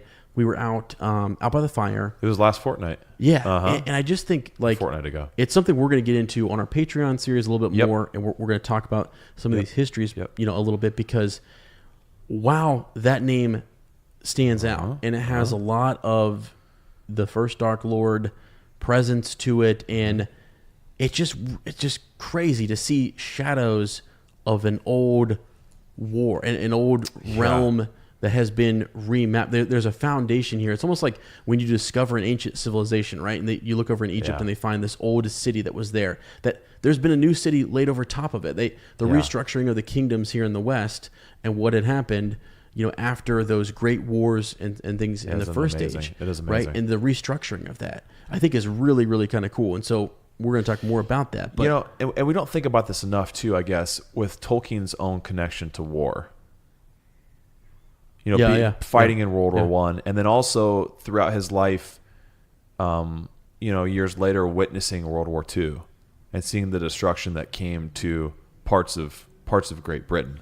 Yeah, it's just interesting to think about how much of this was his own experience with the destruction and the ghosts and the echoes that war leave behind. Mm-hmm. I mean, it's incredible to think about, isn't it? I mean, there's a lot of personal stuff in here. Like, we think of it as all this mythology is creating, which it is too, but it's also like him dealing with his dealing with the influence of war in his life. Yeah, you know what I mean? For sure. Yeah, for sure, absolutely. And so the whole time we see this, we get this background knowledge on Gil-galad. We think it's Aragorn, right? That's definitely Strider talking because of his knowledge. We think that, sure. That's right. That's that's everything that we just talked about how learned he is. He just gave us a bunch of information about Weathertop. And who's talking as? Samwise Gamgee. Yeah. I mean, I think it's amazing. He's blushing. He's learned a lot from Mr. Bilbo. The others turned in amazement. Right. They're blown away. But it makes sense. It does. Because he's obsessed. He loves obsessed. The idea of elves and their lore, and Sam would be in our book club. Oh, absolutely. 100%. I think he's Sam, if you're listening out there, give us a call. Right, Sean, please let us know. So anyways, he said there was a lot more to it, all about Mordor, and I didn't learn that part. It gave me the shivers. Yeah. So anyways, and then Pippin, and he's under the impression that Bilbo just actually wrote that, right? Yeah, and Strider's like, he did not make it up. Right. Yeah. Well, but he is surprised he has never heard it translated. So that's true. He goes, I never knew that he translated that, which is interesting. So, the Fall of Gil-galad, but and that's something we're going to come back to, because don't they talk about his line a little bit? Do we get more about his line and his? Yeah, we do. We're going to save it. Okay, we're going to get there. Okay, so it was already midday. They drew near to the southern end of the path, right? Yep. We also get, right before that, though, we get another mention of Mordor, and Strider again says, do not speak that name so loudly. Scolding him. Again, come on, man. They're, especially with them being so close by, there's certain things you just don't say. You don't do. Sure. Yeah. And he's reminding them of that. Yeah. I'm sorry, go ahead, midday. No, you're fine. So basically, they work their way up to the top of Weathertop. So we're gonna get there, right? Yep, let's get in there. And basically they notice these markings, and I guess it's supposed to there we go. Yeah, looks like Gandalf perhaps had been there, and had left them, I don't know, signs that it was in haste. I think Merry and Sam say down beneath. Or did oh, crap. Frodo goes up, I know for sure, and Pippin, I believe, goes up with him. Frodo and Merry followed. Okay, so tired Pippin, and breathless. So Pippin stayed down. Yes, Sam and Pippin, they stayed with the pony, their packs and luggage. The other three went on. Yeah. Okay, good. And so they're up there, and I think, Strider, Aragorn is a little confused himself. He's looking around, kind of wondering, they're looking for signs. This is an eerie setting, isn't it? Yeah, it's a creepy, you can imagine the wind blowing on top, not hearing a lot of extra noise, right? Yeah, for sure. Strider's picking up on these clues, and they're putting the pieces together. Well, and let's talk about why he went up there. I think he went up there a little bit in haste, because he says here in a sec that he came up kind of hasty. Should have maybe surveyed down below a little bit more. But it's to But it was to get a better vantage point. Exactly. Right. They're trying to quickly assess the situation, see where they're at, have they been pursued, all that From good where stuff. are they being pursued? Right, Where exactly. can they go to avoid? Yep, for sure. He's Google mapping pretty much. He is. He is. Poor guy doesn't have the app. I know. He's up there trying to get better signal. Oh my He's up there on gosh. the Google Middle Earth. Oh my god! Can you just see him holding up his phone on There's his? no reception crap. up here, guys. God dang it. Okay. So, anyways, he sees though this marking, this G3, right? Kind of indicating that Gandalf had been there on the 3rd of October, right? And while which was also 3 days ago. Yeah, which is also 3 days Yeah. ago, right? Okay, Yeah. so this being the 6th. Yes. Right. Okay. Yeah. Okay, so as he's kind of looking around there, they start to kind of talk about. This is where they talk about how far it's going to take them. So I was wrong again. I apologize. This is where they start to talk about it being a fortnight, and that being a lot, and that a lot could happen in that time. Oh, so yeah, from Weathertop to Rivendell. So I apologize, but because they've had quite a bit of a journey here just in this chapter. Yeah, but they have. if you think this is long, the next chapter. Right. I mean, wow. Right. So they're talking about how far, Rivendell is. They get into that discussion, which we've already, kind of talked about. And then I believe... How far can they see up here? I don't know. That's my point. Is that it looks like they... Okay, let's right here it is. Look, he said, pointing downwards.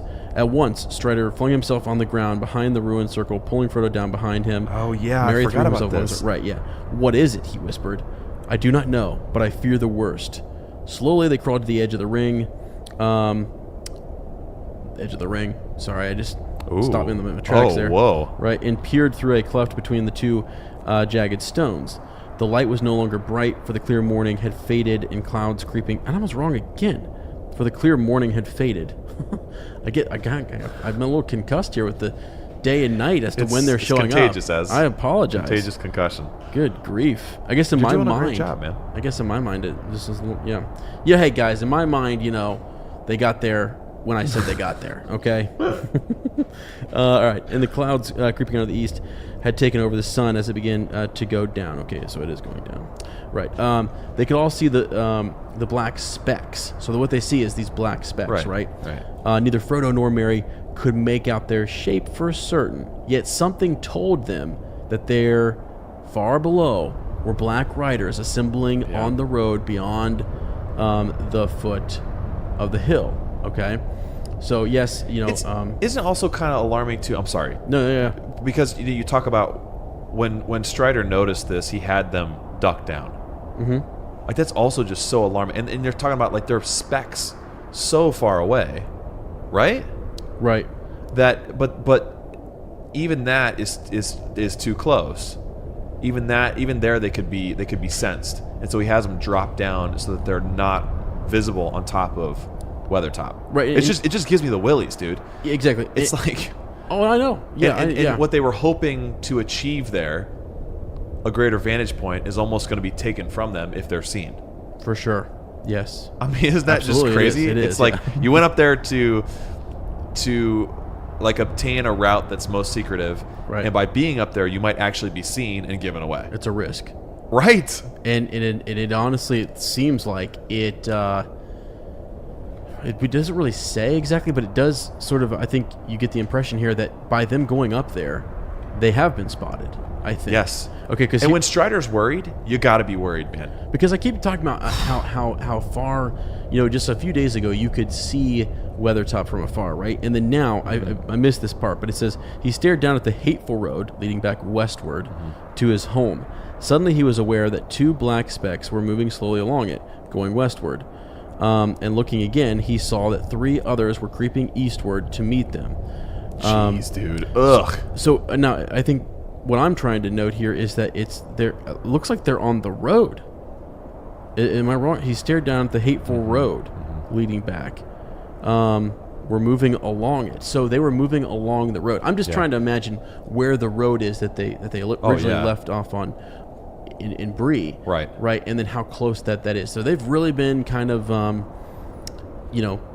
they're hugging the road. Yep. Maybe a little too close. Yep. Because I tell you what, Frodo's shortcut the shortcut to mushrooms took them way the hell away from the road and into a lot of different things. Yep. So I don't know, just going on a tangent there. So so now they basically realize they got to get down. They got to creep back away. They got to get down, and Sam and Pippin, they haven't been idle. They noticed some things down there. They noticed that basically other Rangers had been walking around. Right. Not only other Rangers, but they noticed that there are these heavy boot tracks. Yeah. Which I believe are the Black Riders. Got to be the Black Riders. Absolutely. And Aragorn noticed that there's multiple. He said, this is where he talks about being too hasty going back up to Weathertop because, gosh dang it, it's not their fault, but the hobbits have trampled all over this, and he can't really decipher it, can't read it. That's right. And so that is troublesome, right? Now, they have a choice here, Lane. They have to decide to press on out of Weathertop. They're trying to figure out, they see the stack of wood. They've seen this place where he believes other Rangers have been there recently. Kind of camped out. Yep. Camped out. And should they press on? And basically, Sam and he are having this discussion, and Strider decides that no, that basically I don't know where we could get to. Yes. Yep.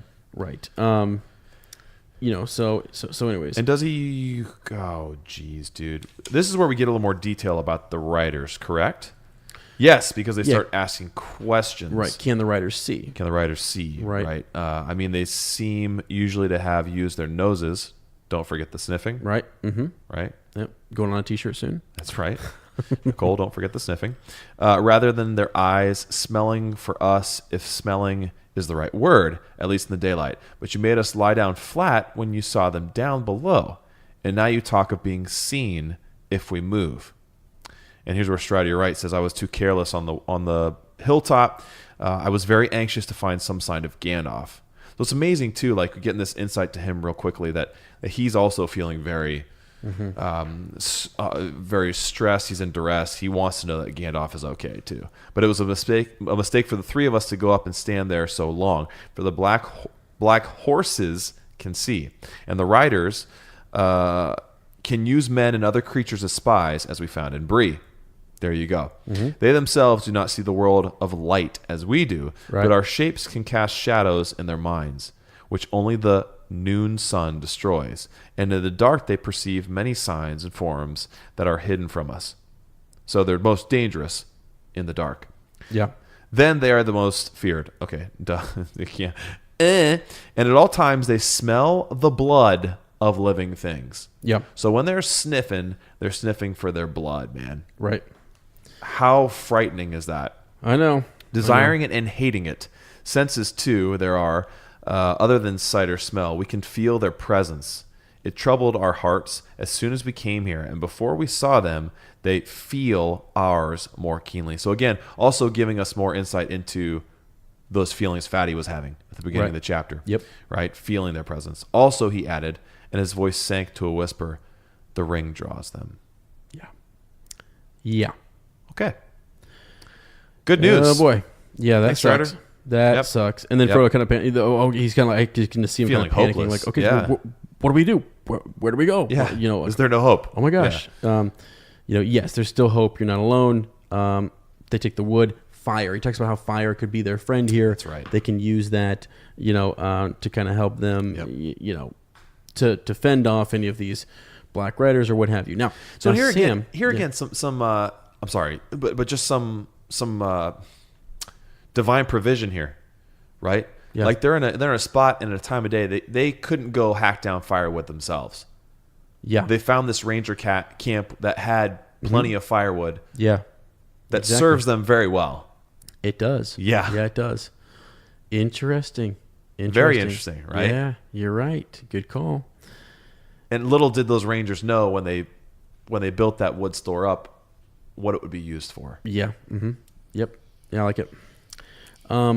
So, yeah, it's nighttime. Now, Sam is arguing that, that basically this is a way, by starting a fire or shouting, hey, here we are. Yeah, you know what I mean? And I think he's got a a good point. Absolutely, he does. But it seems like it's less about with sight with them. Mm-hmm. So I love that Mary, and Sam and Pippin have made some real.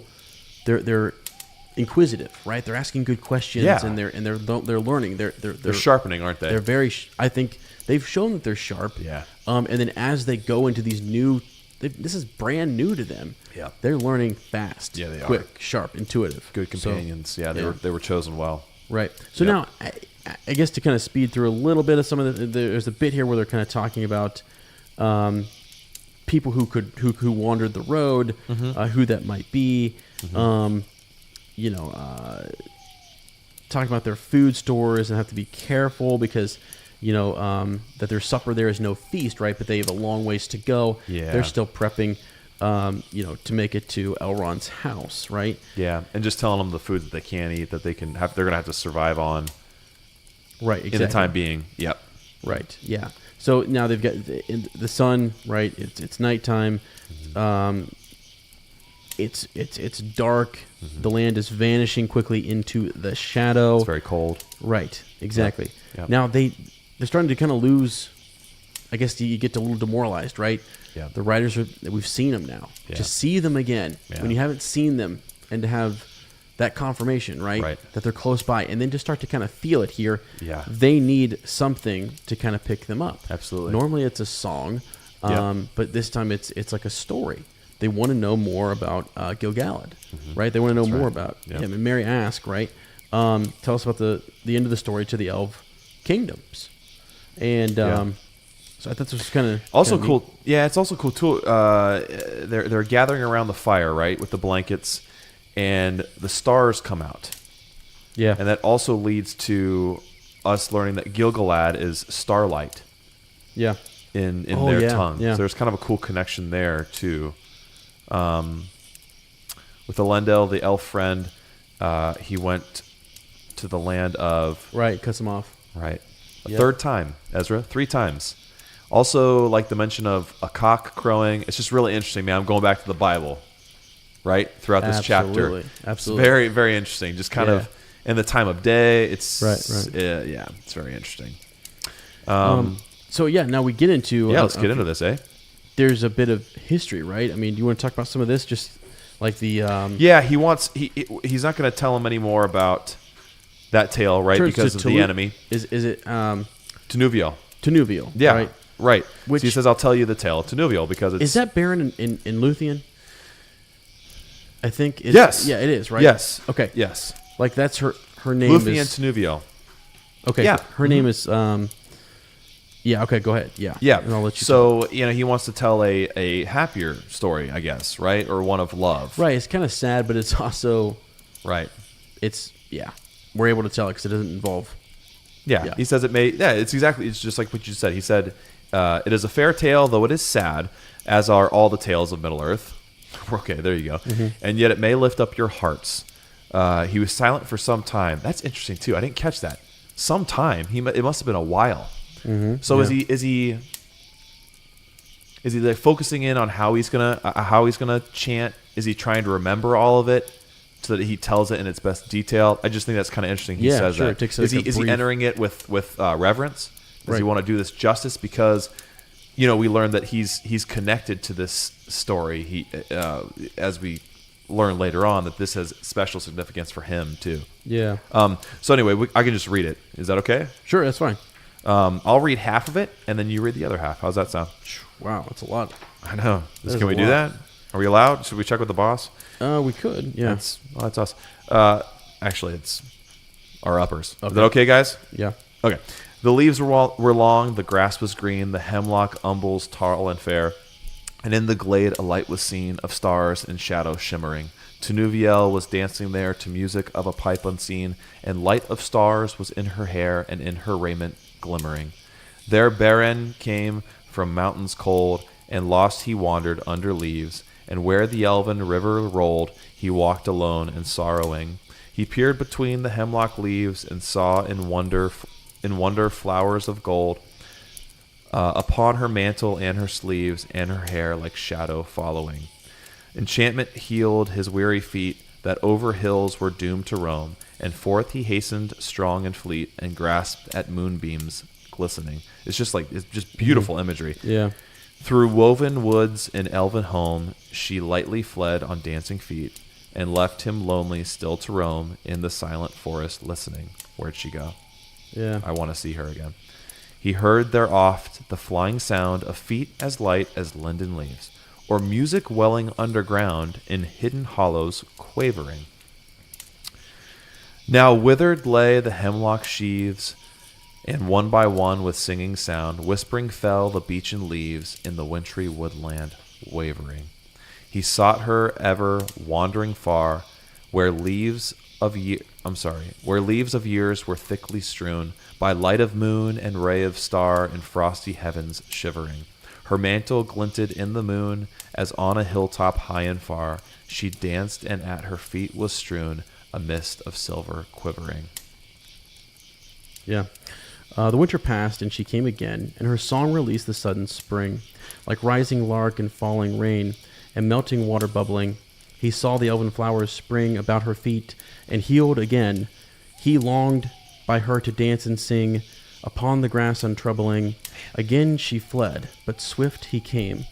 Tinuviel, he called her by her elvish name, and there she halted listening. One moment stood she, and a spell his voice had laid on her. Beren came, and doom fell on Tinuviel, that in his arms lay glistening.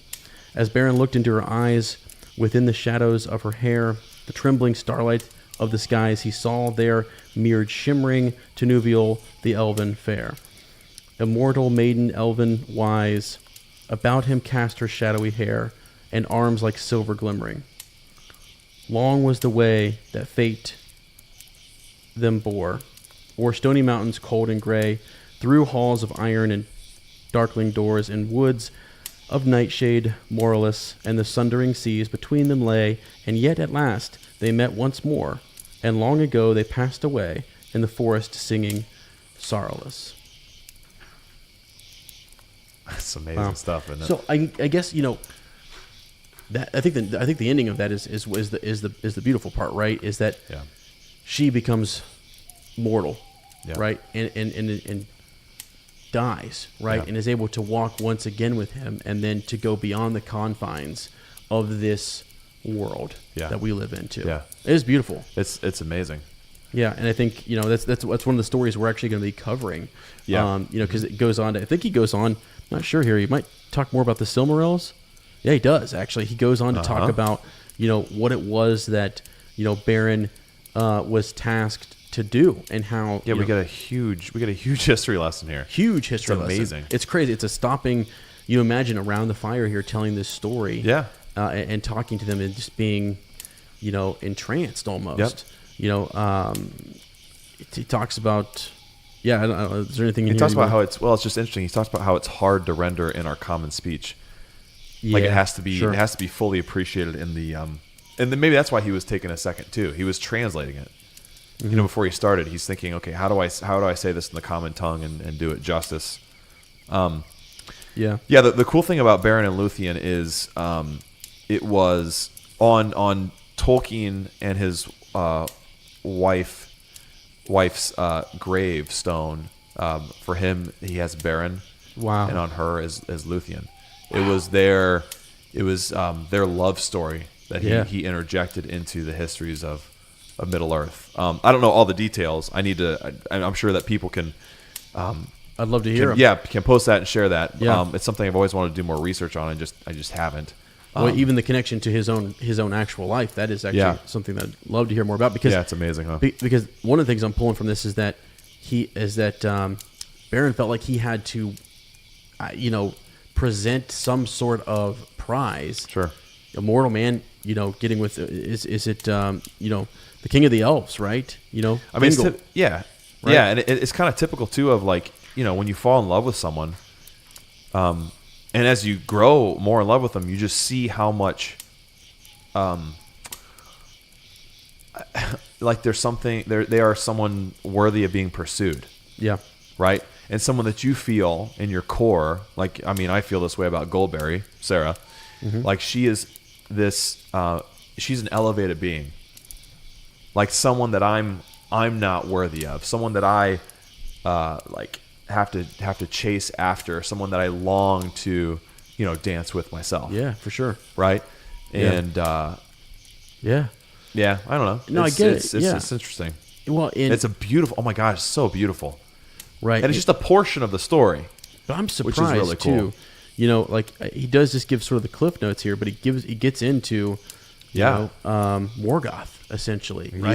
Yeah. Sauron was just. I mean, we mentioned Sauron here actually, surprisingly. Yeah. And that he was just a servant to Morgoth. Doesn't really say that, but that's essentially. I believe him right in that. It says right there, of whom Sauron of Mordor was but a servant. Was but a servant too. Yeah. Okay, yeah. Yep. And so talking about Angband and the war going on between that kingdom, and the. Did you hear that? The R one? Okay, not sure. Oh. Probably. Okay. Jeez, dude. Knife in the dark? That's your chair squeaking. Is that my chair? I was wondering what that was. Good Lord. We've got headphones on, so I can't tell. Oh, my gosh. Gosh, we mentioned like Morgoth, and I got all freaked out. You're no kidding, man. Gee, Don't say that name. I'm not saying it. Not saying it anymore. I'll show you outside by the fire here. Okay. But it's, so he has to go kind of get back one of the, Silmarils, and actually does, I think. Get it back, and then ends up, it's not the dowry is the wrong word. It's what he had to achieve to earn exactly to earn Luthien. There it is. Yeah. Yes. And it's interesting too because we don't know this yet. So there's a character in this story who also has to achieve something in order to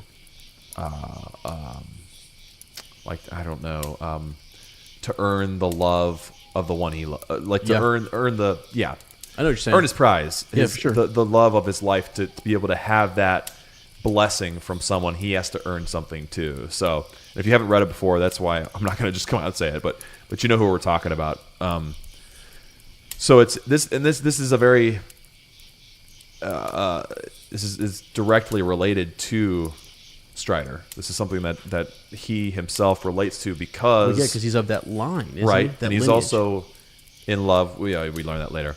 Yeah, well, and actually Elrond, right? Yeah, is a descendant of Beren and Luthien. Right. So I mean that's and they talk about and that's why he's Elrond half elven. Exactly. Is because of right. Yeah. So, anyways, it's a really good little history lesson, and I think it's something so cool that you and I are going to try to. They talk about the kings of Numenor. Yeah. Right. Yeah. It's just, and it's so cool how this location is summoning all these stories too. Yeah. It's directly related. It's so cool, dude. Yeah, it is. It is probably the presence of, or just like you said, the proximity to Weathertop. Yeah. And the kingdoms. And then who they're with too. Yeah. Mm-hmm. This ranger. Right. Okay. Oh my gosh, this next I love this next part. So he's talking about all this history about the kings of Numenor and Westernese. And then this part, I want someone to do a piece of art of this. And I don't think I can do it. I want someone to do it. Okay. As Strider was speaking, they watched his strange, eager face, dimly lit in the red glow of the wood fire. His eyes shone and his voice was rich and deep. Above him was a black, starry sky. Suddenly, a pale light appeared over the crown of Weathertop behind him. Yeah. The waxing moon was climbing slowly above the hill that overshadowed them, and the stars above the hilltop faded. Golly. So literally, there's this vision of, and I imagine especially the way Weathertop looked in the films, it kind of looked like a crown. And it's behind him, and it's like this like fulfillment of a glimpse of his destiny. I've never ever caught that. I didn't before reading it. Yeah, this past time it was amazing, and the hobbits are just like, wow, right, wow. Yeah.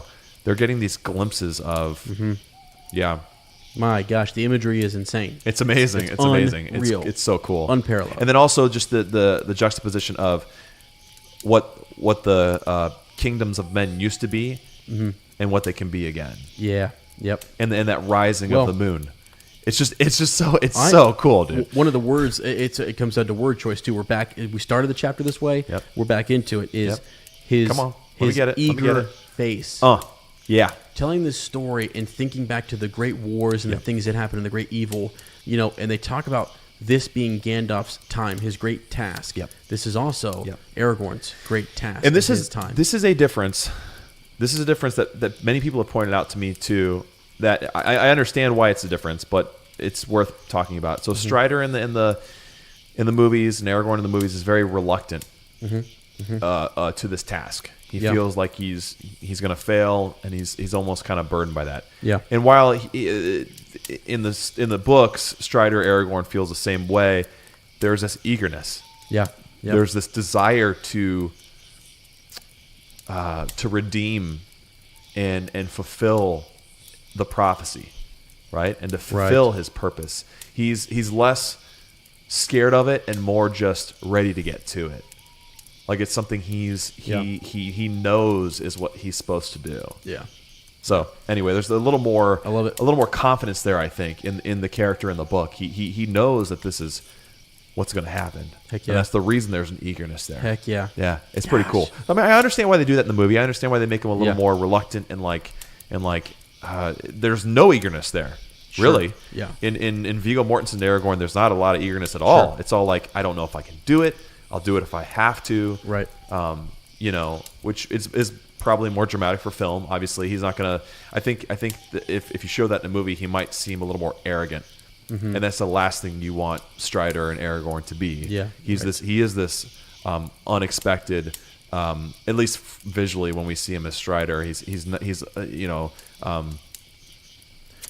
someone you would picture to be. He's a scoundrel, right? He looks like a scoundrel, a rascal. He will become. Right, right. Yeah. And so, yeah.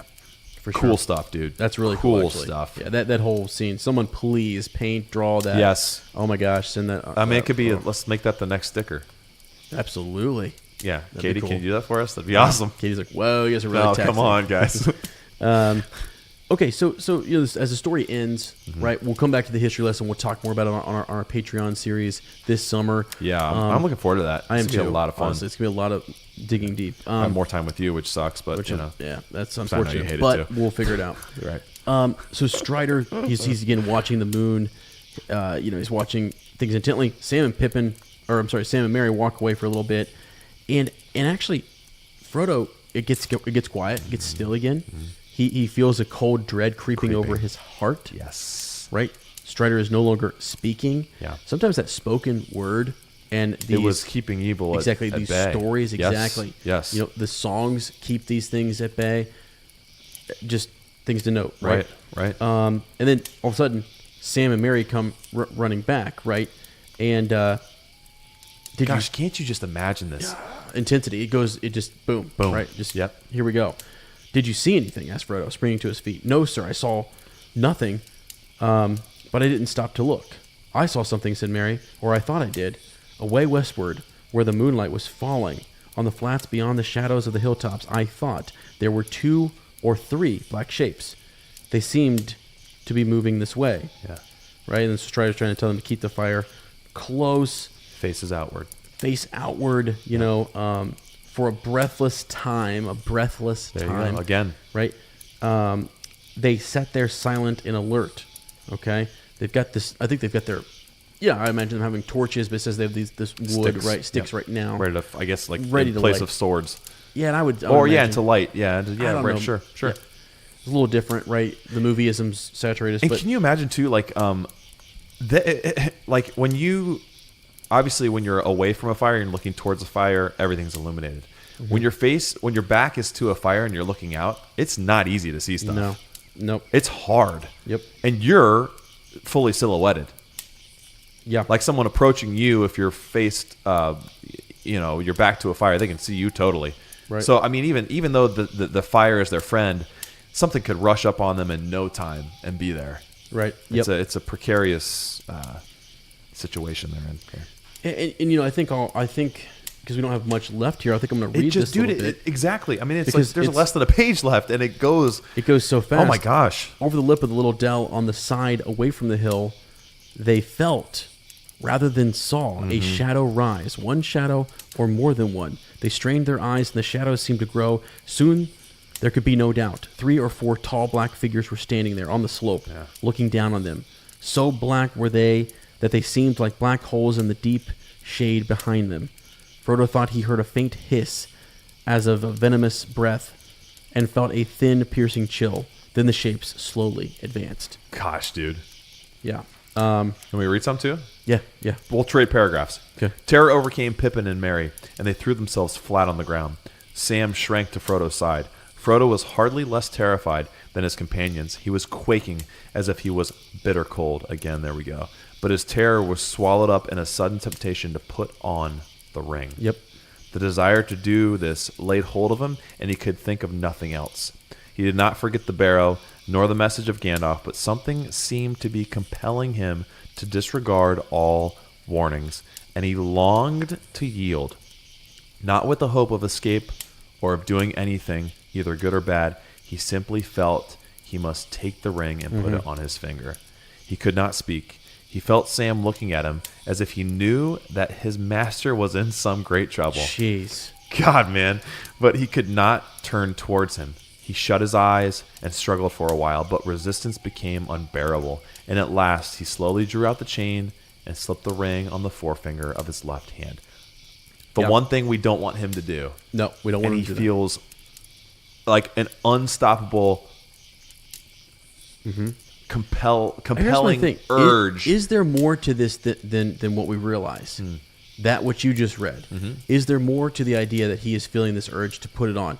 Okay, he did not forget the barrow, nor the message of Gandalf, but something seemed to be compelling him to disregard all warnings. Now, I understand the ring, the power of Sauron, right? All these different things. Is there any advantage in him putting this on here, though? This is my question. With he can now see them.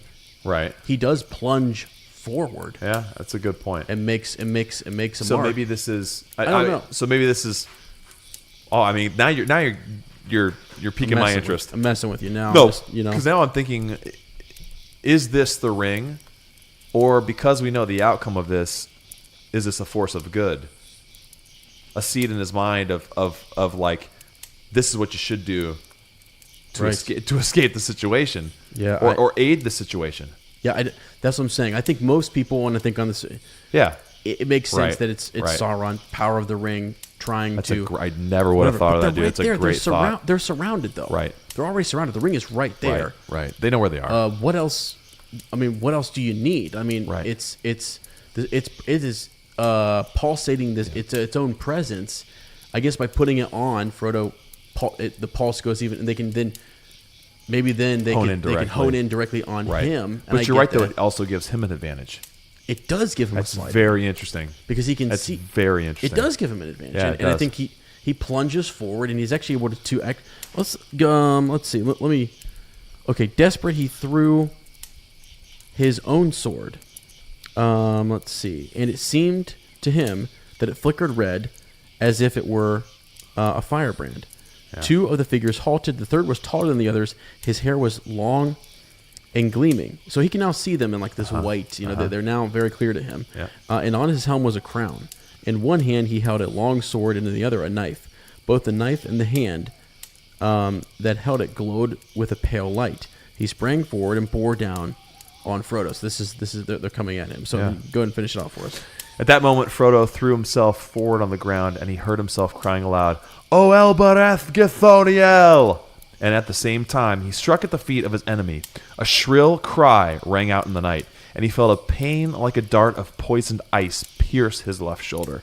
Even as he swooned, he caught, as through a swirling mist, a glimpse of Strider leaping out of the darkness with a flaming brand of wood in either hand. With a last effort, Frodo, dropping his sword, slipped the ring from his finger and closed his right hand tight upon it.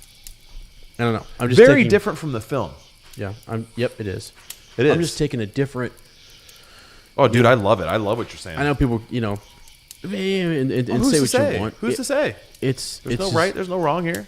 Well, I just think it's interesting. I to me, I am saturated with the films, as I think a lot of people are. And to see but the films is different though. As I know, yeah. Well, what I'm saying is he puts it on the films, and he is overpowered. There is no advantage in the film. Right. Here, he puts it on, and for some reason, he doesn't even know why necessarily. Right. They're difficult. He stabs to see. Yeah. And now he can see them better. Right.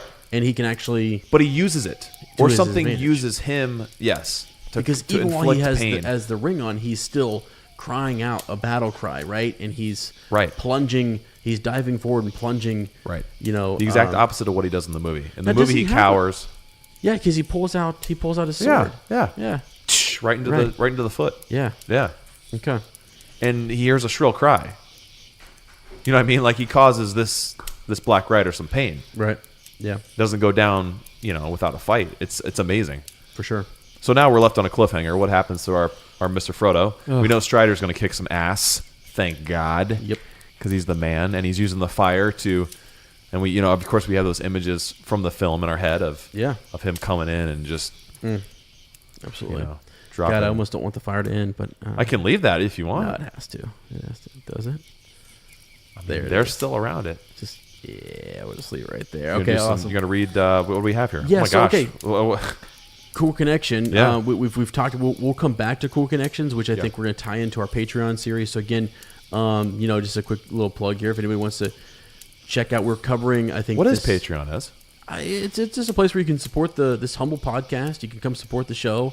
It's really what it is. We toss a few rewards your way. The best book club in the world. Yeah, I mean, it is what it is. So, but we'll continue the history lessons that we had here. We'll continue on Patreon there. So there we go. Okay. Into the Bywater post. Now we have asked that you guys send your Bywater post, just your Tolkien stories to us on anunexpectedpod@gmail.com. So if you guys send those there, then we will read them.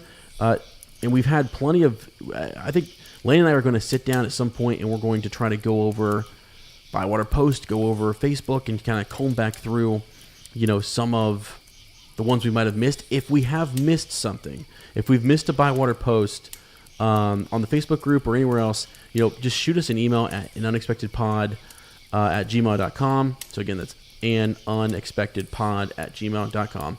And we'll get that and we'll read it. For right now, I think this week we have one. It's pretty long. We have another one as well, but we're going to save that for next week because it is also very long. And I like them. So we want to take our time with these. And if we have enough, again, Lynn and I have mentioned we'll definitely do a standalone episode with some of them too, because we love to hear your stories and get your guys' thoughts. So, okay, this first one is actually from Cindy Kirk, who sent us a letter here. Hello, gentlemen. First of all, loving the podcast. Thanks for putting it all together and making it so fun to listen to. I'm enjoying the banter and the diverse approaches you guys take to unpacking Tolkien's treasures. Thank you. We really appreciate that. Yeah. I came What a line. to Lord of the Rings by way of the flu. That's a line that I'm intrigued. What else do we have? Me too. So it's rather embarrassing because I have a degree in English literature, but my studies never led me to Tolkien. When the movies came out, I just had my first daughter, and my second followed closely behind. I held to the ridiculous standard that I must read the books before seeing the movie. That's pretty cool. Okay, cool. Due to that ridiculous standard, I refused to see the movies. When I got the flu this past April, I was stuck on the couch for several days, and just thought, why am I punishing myself? I started watching the Hobbit trilogy first and plowed through the Lord of the Rings trilogy next. It made it a lot easier to understand the background of the Lord of the Rings characters. Yeah. It was also well done that I was inspired to finally read the books. I've read through The Hobbit, and I'm now halfway through The Two Towers. Wow. I'm also backtracking a little to reread along with the podcast. Awesome. We're excited to hear that. Yeah, Where has this story been all my life? Yeah, exactly. Yeah. I love the open-minded possibilities for interpretation that Tolkien has left for us. Preach that. Right. I love it too. It's Totally like agreed. he encourages you to use your imagination. Right. Let's see here. So Miss Kirk has some good thoughts on Tom Bombadil. Why was it included when it seems a bit disjointed from the rest of the work? Dude, I actually had not read that. We talked about this earlier. Straight up, I had not read this, but when we talked about that. So I kind of do these. I do a quick glance there to make sure there's nothing completely ridiculous and profanity and crazy stuff like that.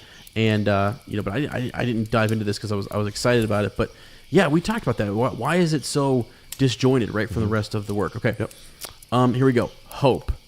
Tom rescued them and nourished them, Up to this point, the hobbits have endured a pressing and ever-increasing threat. Even the air around them was hostile.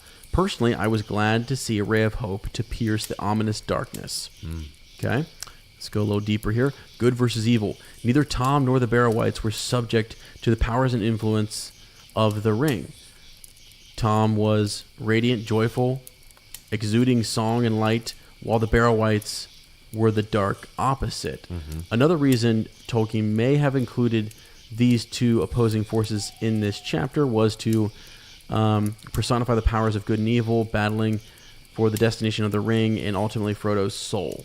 That's interesting. Very interesting. The question here, who is Tom? I believe Tom is an illustration of God. I believe Goldberry is the bride. That sounds familiar. The bride, yeah. I believe Goldberry is the bride of Christ, the church. God loves us and considers us Oh, that's interesting. precious. I hadn't thought of it. Yeah, okay. Right, okay. Wow, you have to tell me with this one. Tom's singing reminds me of... Is that a book in the Bible? I'm guessing it is. Let me look here. Yeah.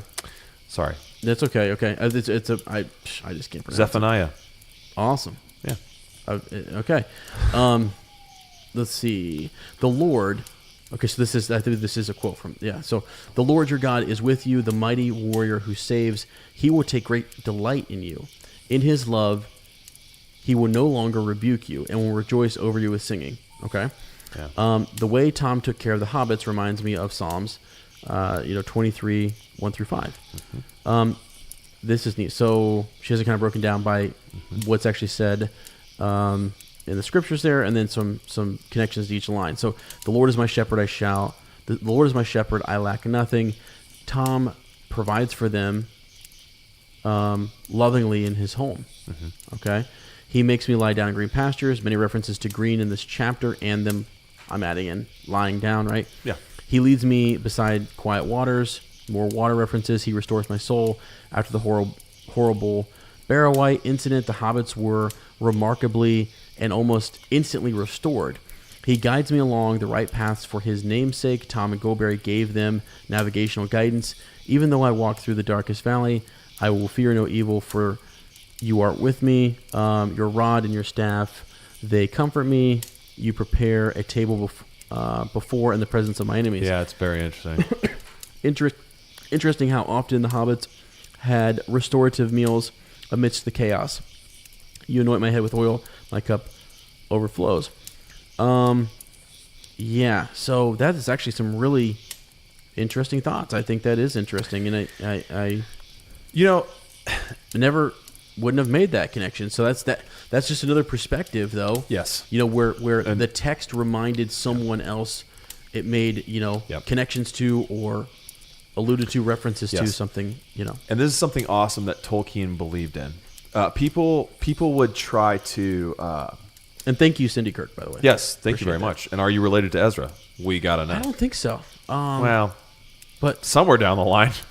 I just don't know. I mean, the Royal House of Scottish Kirks. Welcome to church. She must be good people. She's got to be. So she's a pastor, preacher. Church, the House of Church. Right. So something that was people would always try to say, okay, so the ring is a nuclear bomb, and Saruman is Hitler, and the orcs are Nazis. There were all these different things that people said. This is clearly Tolkien was leaving us an encrypted message for something, right? Allegory. Yeah. They believed that his work was allegorical. Okay. And Tolkien always said, no, it's not. That's cool. That's what you think it is. He said, but I believe in applicability. So instead of allegory, where I have this message, I write this book with a message, and you've got to figure out exactly what I'm talking about. Yeah. He intentionally wrote a story that could apply to almost anybody, with their belief systems and things in their own life, and even personally within their own lives, and that is why his story is so popular. Because no matter who you are, no matter what you believe, no matter where you come from, what you think, his stories can apply to your life, and you can find that application. It's amazing. It's just amazing. So, and she is perfectly demonstrating this in the same way that we talk about what the stories mean to us. Yeah, for sure. You know, the Yep. the significance that certain characters have, the arc of the story, how we find similarities to things in our own lives and in our own belief systems too. And I think it's beautiful. I mean, it's amazing how he set up a story like that so that you can make those connections. Yeah. Without saying, yeah, this is exactly what he meant, but hey, this reminds me of this. Yeah. You know, when I think of Tom, I think, what are you looking at? Nothing. Keep going. Sorry. You're scaring the crap out of me. Your light just flickered out by the garage. Oh, it does that. It's possessed. Don't worry about that. That's it looked like somebody just walked right across the front of it. Shut up, dude. No. I'm just saying it flickered. No, it flickers. It shorts out. We're going to go out there for a sniff of air, so we're going to find out. It shorted out, so I'm sorry. It really did freak me out. Sorry. Okay. I'm ranting anyway. No. I think you're... I was born around. Yes, you were. Yes, you were. No, but I think, like you said, Cindy's story and her connections here, it doesn't matter. I mean, it's a great connection. If it makes you think of that, amazing. If it takes you there, it took us all. The whole story of Tom Bombadil consumed me for a while. It was taking me in all sorts of different directions, down some crazy paths. And I mean, we had people talking about the opposite of that, and that Tom was this evil servant. Evil servant. We had this theory that it was like it seemed all glittery and gold, right? And it seemed all good and stuff, but it was all surface, and there was something deeper that it was subtle underneath. Sinister. And I don't know, it was a different take. So I love this. I really do. It's cool. So again, guys, don't forget to send your Tolkien stories. How you got into Tolkien, any connections you might have. Send those to our email. It's just better for us to keep track of them there. An unexpectedpod@gmail.com. If it's on the Facebook group page, no worries, because we know people. If you were listening in the first couple episodes, we talked about this before. We sent you to the Facebook page, and it just didn't realize that it'd be so hard to find. Well, there's just so many different places you can leave your story. Yes, it's kind of hard to keep track of all. Right. Yeah. So please just keep sending those to an unexpected pod. We have one next fortnight, or maybe next week, that we will share from Sean. It's a little bit longer as well, so we're going to kind of keep that and hold off on that. So please send those, and we're looking forward to discussing them. As something I neglected too that I want to make sure we fit in real quick here, even though it's in the wrong order, is reactions from the previous chapter. Okay, sure, yeah. Which we wanted to get right into that chapter. We forgot to read over those. So there's some cool stuff. Michael Upshaw, playing to our humor here, hilarious. He just said on the chapter of Strider, I think he sounds shady and probably shouldn't be trusted. They should ditch him and head east by themselves, sticking to the road. Maybe they can get the help from that Fernie fellow.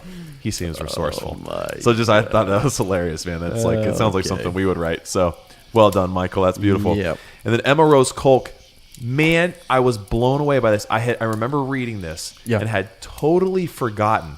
And she took me right down memory lane, man. It was so cool. She said, here's a fun fact. And I'm sure you've heard this. Yeah. Sure. I had heard it, and I'd forgotten all about it, man. Okay. Originally, Strider was going to be a hobbit named Trotter. Oh, yeah.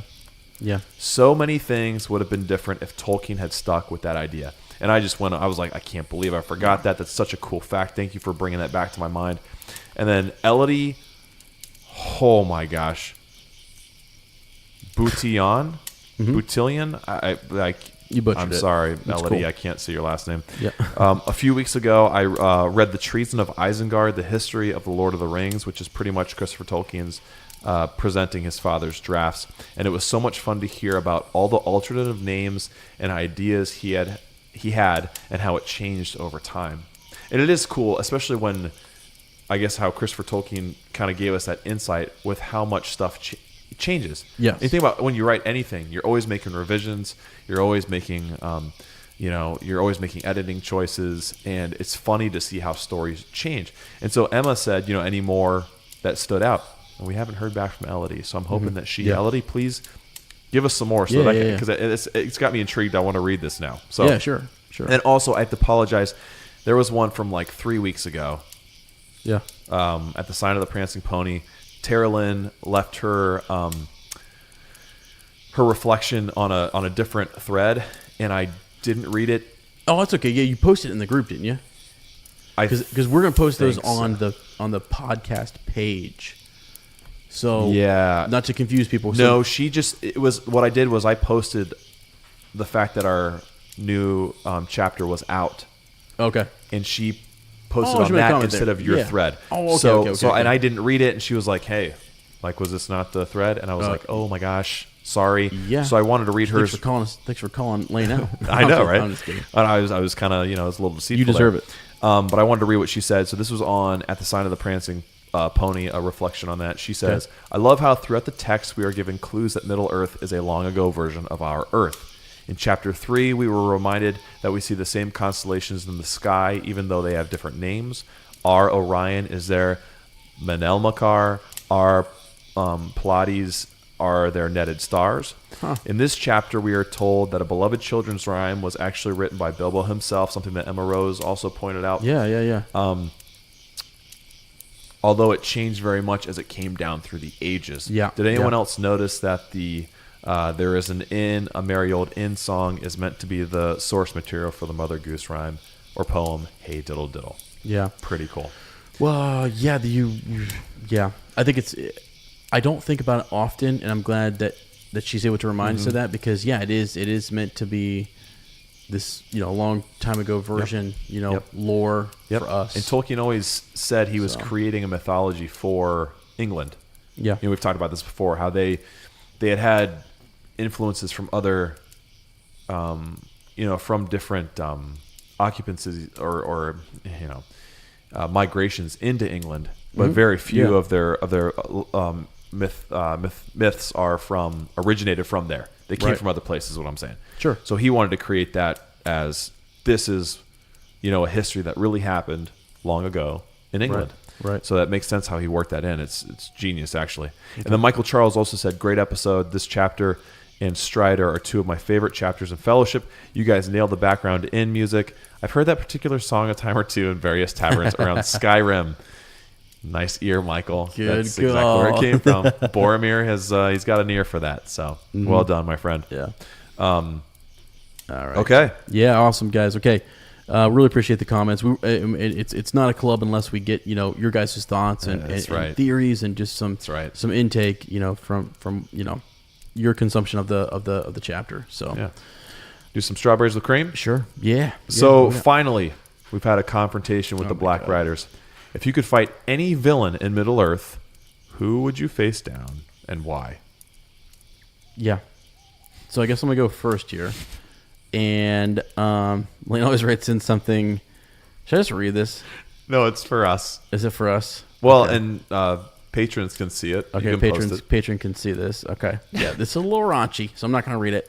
Lane always writes something in. He always fills my answers in for me. It's ridiculous. Just to see if you're actually reading this part. Yeah, I'm reading it now. Yeah. Who would you face down as? Myself. No. Fight yourself? I fought myself. I'm in the story. Saruman. Okay. Did you read my answer? What? No. What's that even mean?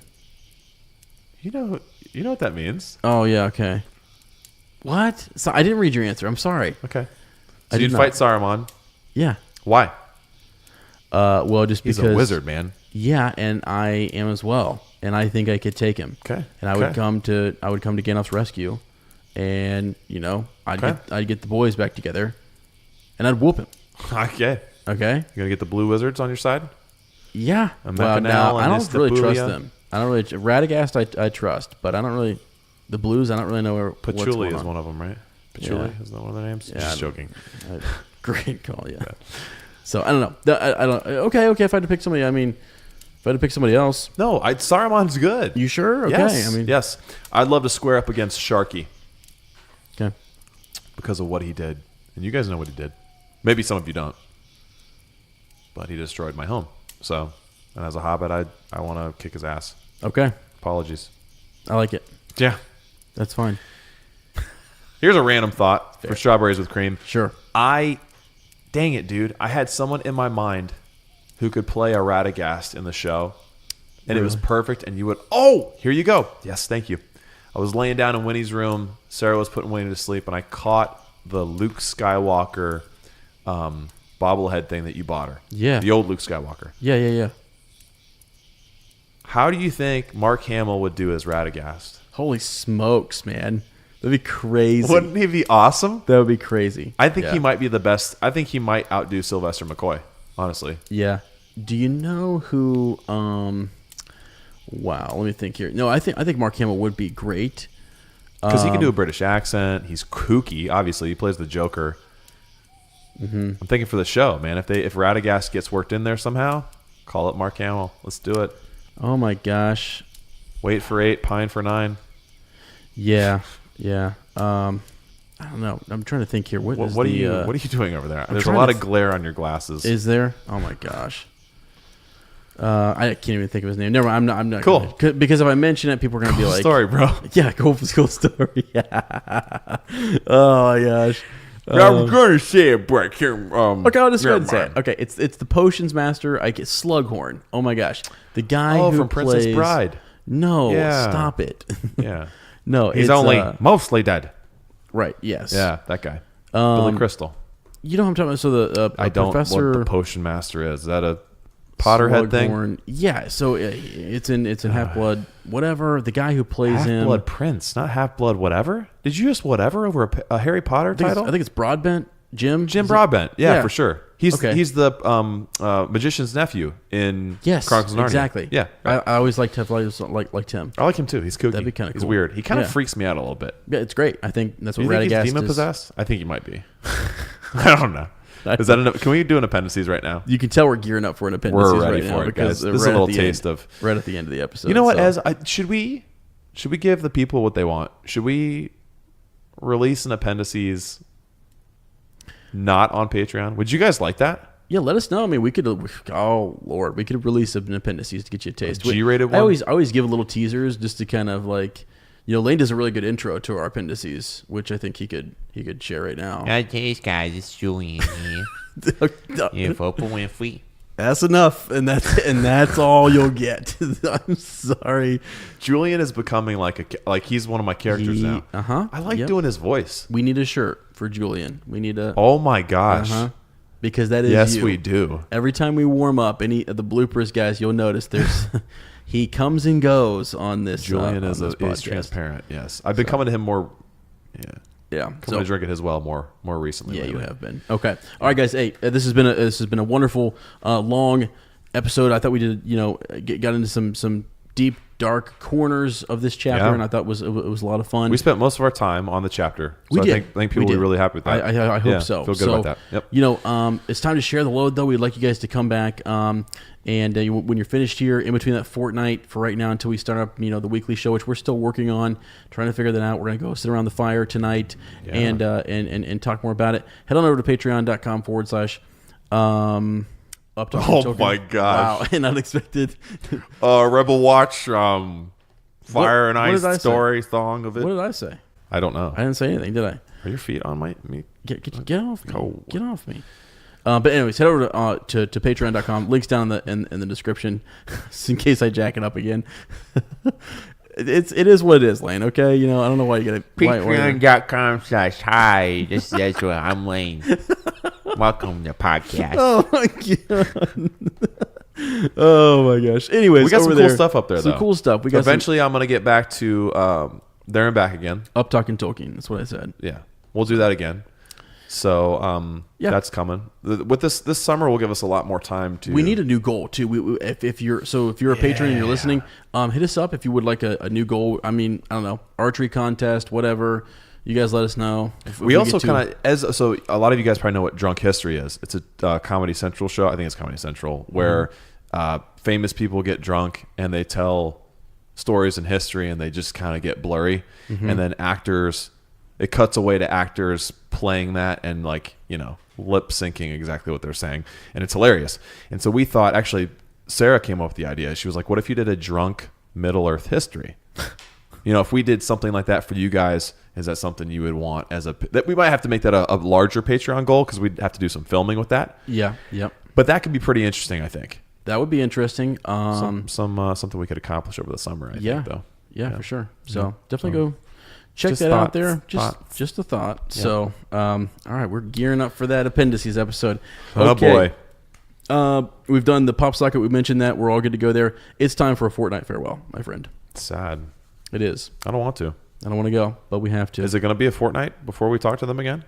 I think it will be this time, and then we're going to look at that. Yeah, so we're going to do one more fortnight, I think, and then we're going to jump into the live show. We got a lot of work to do between now and then. So, guys, Ezra is going to Florida, or as we like to call it in Ohio, Mordor. Yeah. And I don't think he's ever coming back. I'm not coming back. Because he's leaving on a jet plane.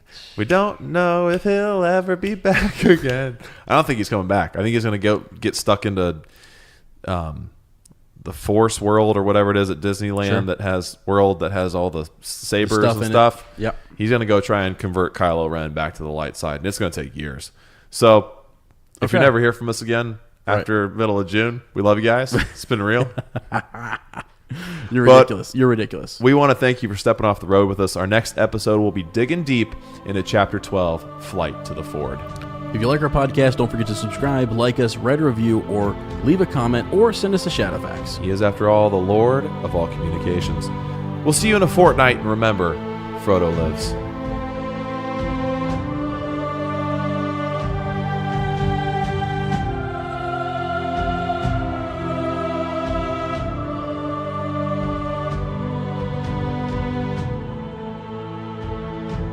And once they did, they were a happy little people, and they walked in the valley of the graves.